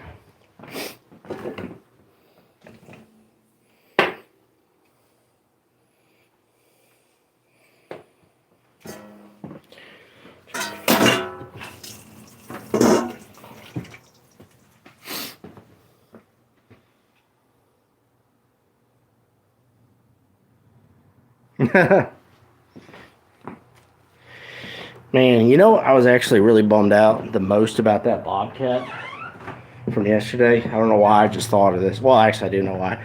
My camera battery was right there. But I was really bummed out because I almost would have rather I took a picture of it. I'll show you real quick. Hold on. There's my 9-pointer that I was able to harvest last year. So, pretty good. I like him. Yeah, I like him. So, and here's some of the other deer that I've harvested throughout my years. Make sure I don't get that on my pew-pews.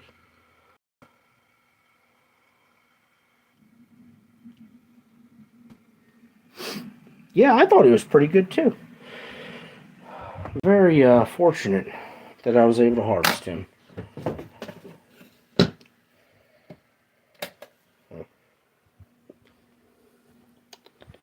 Yeah, I came inside to grab it. But, oh, by the way, I was talking about this. I'm sorry. I almost wish, instead of, like, harvesting that Bobcat, I had my camera with me, my really nice camera. And I almost wish I had just took a picture of her and her babies. That, honestly, would have been, for me personally, I think would have been more. Because, like I said, the reason I didn't really kind of harvest her was due to the fact that I wasn't sure about the regulations on it, and I didn't just want to shoot, you know? So, I was looking at the regulations, but then, like I said, I found out that she was a mama.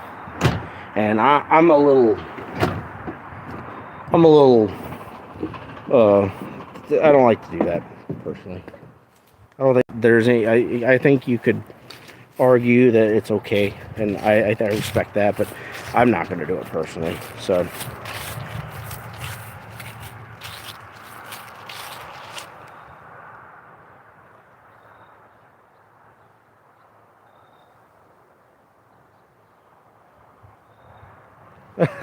I don't know about that.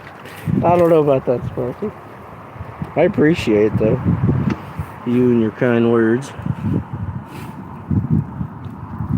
Hang on, smoky. Man, this stuff is dark. Like, it is, like, it's almost like, it's not black, but it is like, it's hard walnut color, you know? But yeah, I would have loved to have been able to have gotten a picture of her babies. That would have been so cool. And like I said, it was one of those situations where, like, you know, after the fact, I'm like, oh, this would have been so cool to do. But, you know, it didn't transpire that way. And that's okay. You know, she's going to take care of her little ones, and I'm grateful for that. Because I don't,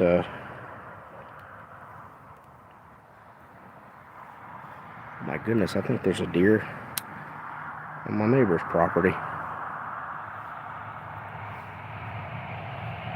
Yeah.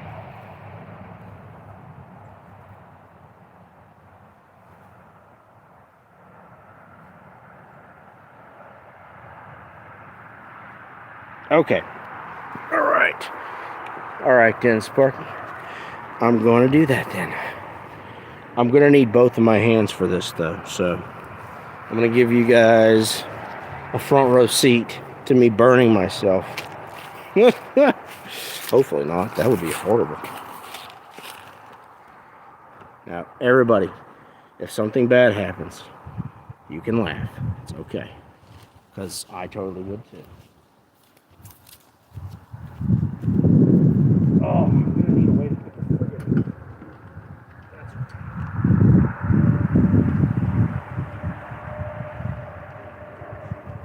Wow, it's really like it's down too. That's crazy.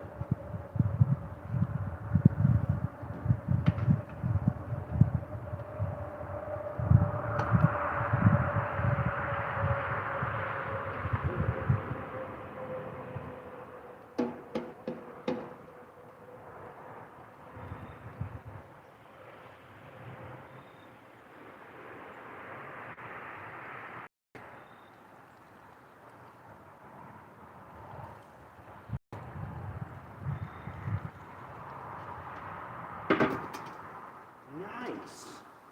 It worked out like way better than I thought it would.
Ta-da! Let me turn my hose off so I don't run my road out.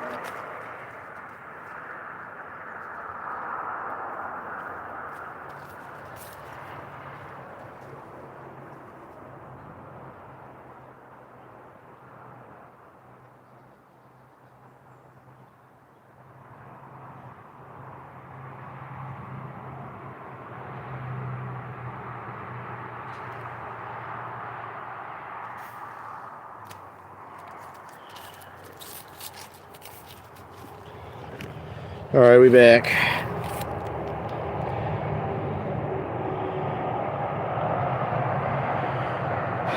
When did I make that fire pit? Oh, years and years and years ago. It's a little out of date.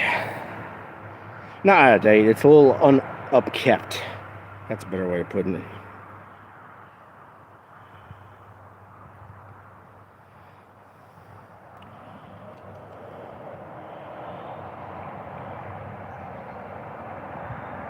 Oh, okay, okay. Gotcha.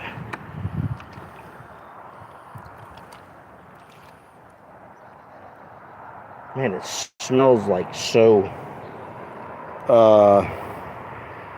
like woody. I don't know how to say it. It smells very natural.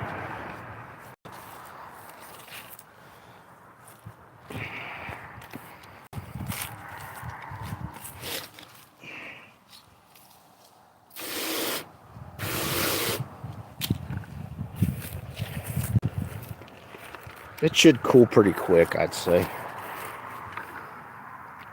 Still a little warm. Still a little warm. Not too bad, though.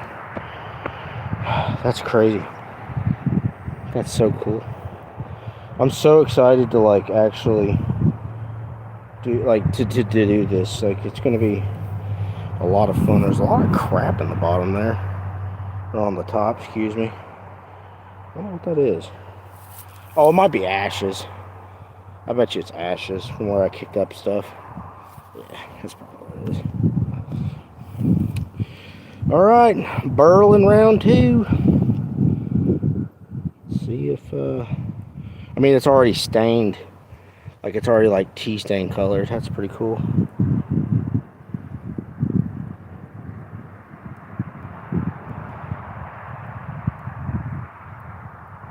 Oh, okay.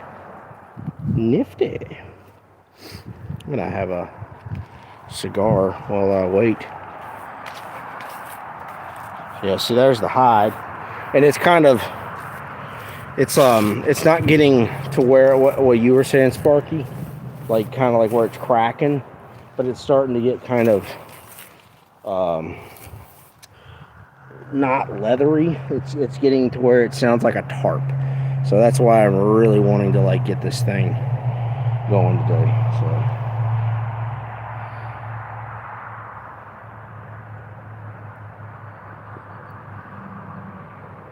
thanks. Yeah, it's a very simple fire pit, nothing special. Oh, this was a doe. Yeah, this was a very young doe that, like I said, I went and saw that bobcat. It got skittished and scared and ran off. And then I just started walking because, like I said, it was so windy that, I mean, they wouldn't have been, I could have literally been just having a party and they wouldn't have been able to hear me. That's how loud the wind was yesterday. And walked 20 minutes later around an area. I actually found a couple of scrapes and some rubs that are kind of newer. So it's really good about that I found that. And then I was making my way towards another spot where I know deer like to travel. And sure enough, that little doe was right there. And as I said before, I truthfully, when I harvested her, it was just a reaction. I didn't even think about it. I saw, and she saw me, but she just kind of like walked off slowly. It was very weird. I'm sitting there playing through the whole thing in my mind. It was so weird because she looked dead at me, right? Nice. Yeah. It's very simple, very easy fire pit. Nothing too special, but yeah, like the whole thing just kind of like how it just transpired was crazy because it just happened. I walked up on her, she looked at me, and she like didn't even care that I was there, which was the weird part. And she just kind of like started to trot off, not full speed, mind you, but just kind of like trotting and gallivanting off. And I just kind of grunted at her to get her attention, and she ended up like slowing down, and then I just went and just shot, and that's what happened.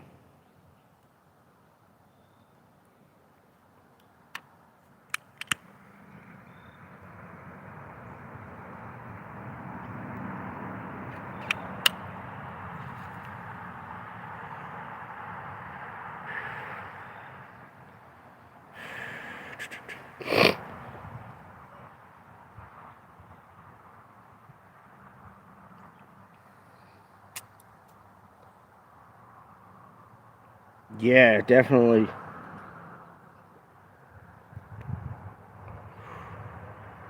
Yeah, I don't, I bought a bunch like 2 months ago, but it was like a big box of them. So that's kind of how I do it. It's cheaper that way. And, but yeah. These are actually, believe it or not, these are the Mayflower cigars, and I just kind of, I tried a couple of them, because I have another one that I like. They're Monte Cristos, but those are freaking crazy expensive, especially the ones that I like. And these are like really, I like these a lot, the Mayflowers. They're the Midnights, Mayflower Midnights. I like them, they're good.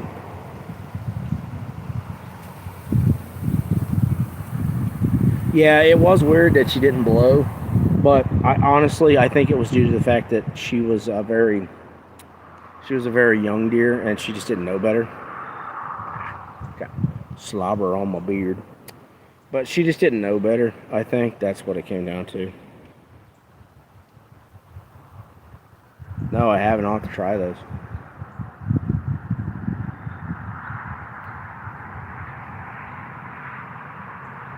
Yeah, I'll definitely have to try those though, Sparky. No, I don't film all my hunts. Like I said, I filmed a little bit yesterday when I did this hunt, but it was so like, there was so much, like the wind was absolutely ridiculous. We had 13-mile-an-hour winds all day yesterday, which is why I said, like, after I sat for about the first 2 hours, I just said screw it, and I just got up, sort of walking around because it was so bad. But I try to film as much as I can, but it's just one of those situations where I have not been able to do it every time. But I try to put out as often as I can a video of me hunting, and I try to do the best I can with putting out stuff where I actually get to harvest something, because I understand it's boring to watch a video where nothing happens.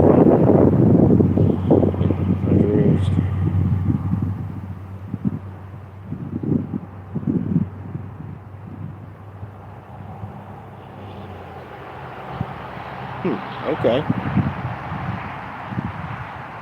Yeah, it's been, so we had that weather. I mean, you guys in Delaware, I think that's where you said you were from, golf, but pretty sure you said Delaware. But yeah, they had all that crazy weather that came from the north, and that's where we were getting our weather from. We had that cold front. But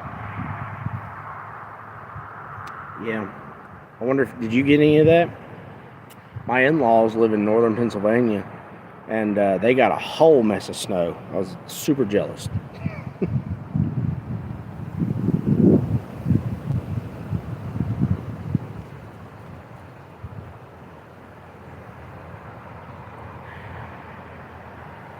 Ah, it's a nice day. Feels nice outside.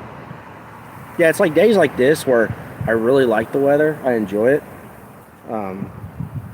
But then, you know, when I'm hunting though, like I want it to be like Tuesday morning where it felt like it was 13 degrees outside. Like I want it like that cold.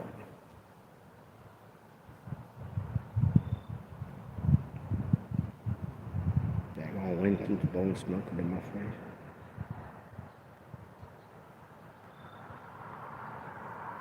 Oh, okay. You'll I'm gonna try and find that channel and I'll subscribe to it.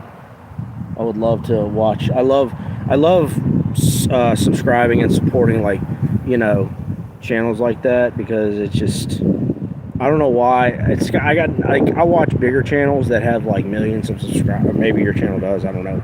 But like the bigger channels that have like millions upon millions of subscribers of hunting channels, those are okay. But like I said, I've said this a couple times in past videos. There are people who hunt, and there are hunters, and then there are Hollywood hunters. Hopefully you can hear me with the wind. But there are hunters and then there are Hollywood hunters. And Hollywood hunters are people who go to a deer preserve where you can feed a 188 with your bare hands and then harvest the deer. That's not hunting. If you want to do that, I think that's fine, but let's call it what it is. You are hunting a pet. And I know I'm probably going to maybe step on people's toes with that statement, but the fact is that is the facts. And as I said, if that's how you want to hunt, more power to you. Have at it. You are without a doubt going to have bigger deer than I could ever hope to see in the wild. But, oh yeah, that's doing good. Oh yeah. I think that 2 boils should be enough to get that hide covered. I think. It's it is dark though. Like it's already getting dark. The bark juice. Yeah, and like I said, I don't hold any ill will towards people that do that. Because like for instance, like I'll be honest with you, like I would absolutely love to go to Africa and hunt some like predator animals, but obviously like that would be a completely different situation. But you'd have to have a guide, and I wouldn't consider it hunting because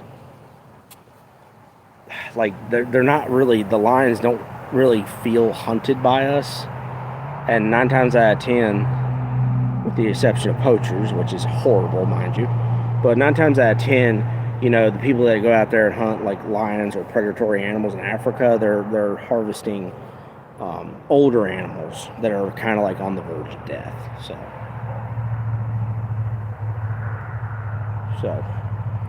but that would be cool. So like I said, that would be a circumstance where like you would have to do that. But like and one of the things I want to actually bring this up, because I meant to bring this up on another video of mine. I forgot. One of the most interesting facts that I see when it comes to like big time hunting channels, they never really go to areas that are like mountainous, if you will. Like obviously there are places where you go to Idaho or Montana or Wyoming, but like those are completely different. That's a different hunting scenario in my opinion. But all these big time hunting channels, they're going out to like Nebraska, they're going to like Kansas, like all these like Midwestern states. And I find that so interesting, because what is in the Midwest? Farming, farming, farming. There is so much food, so much feed that these deer get completely jacked, right? And I was thinking about it not too long ago. Like, we've got some crazy big, yeah, and it's easier to see them, true, yeah. And, it's still, like I said, it's still hunting, especially if you're hunting public. But like you come here in Southwest Virginia where I live and you go hunt in National Forest, it's a completely different it's a completely different scenario. You are not going to see the deer the way that you would see the deer like in Nebraska, for instance, in terms of numbers and in size. So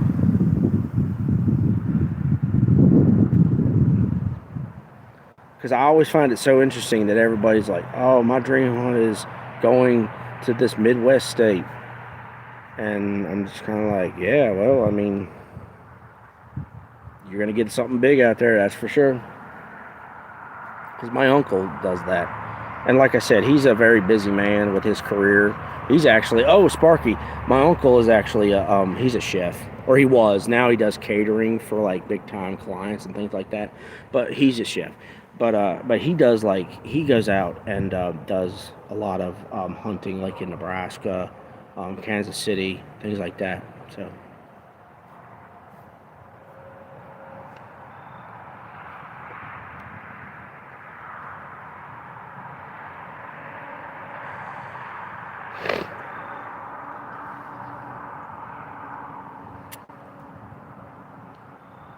Yeah, guided. I mean, and you know, the situation, like I said, can vary. I don't think there's anything wrong with going on a guided hunt, but it's different.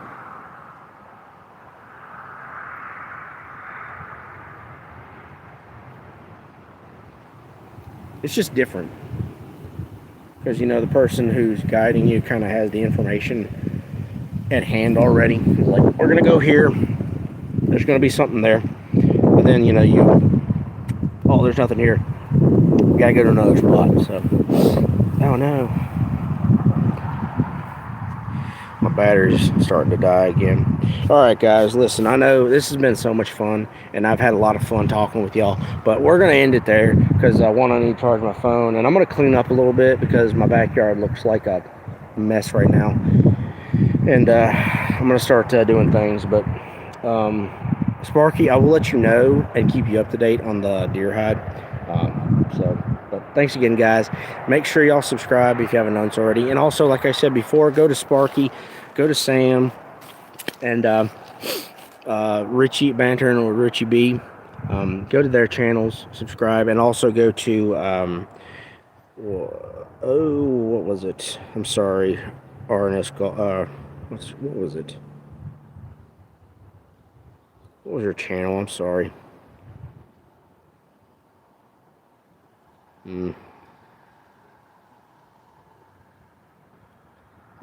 Delmarva Outdoors. Go over to their channel, give them a sub too. So, but anyway, thanks again, guys. You guys be safe out there. Have a fun hunt, and I'll see y'all next time on the hunt. Later, guys.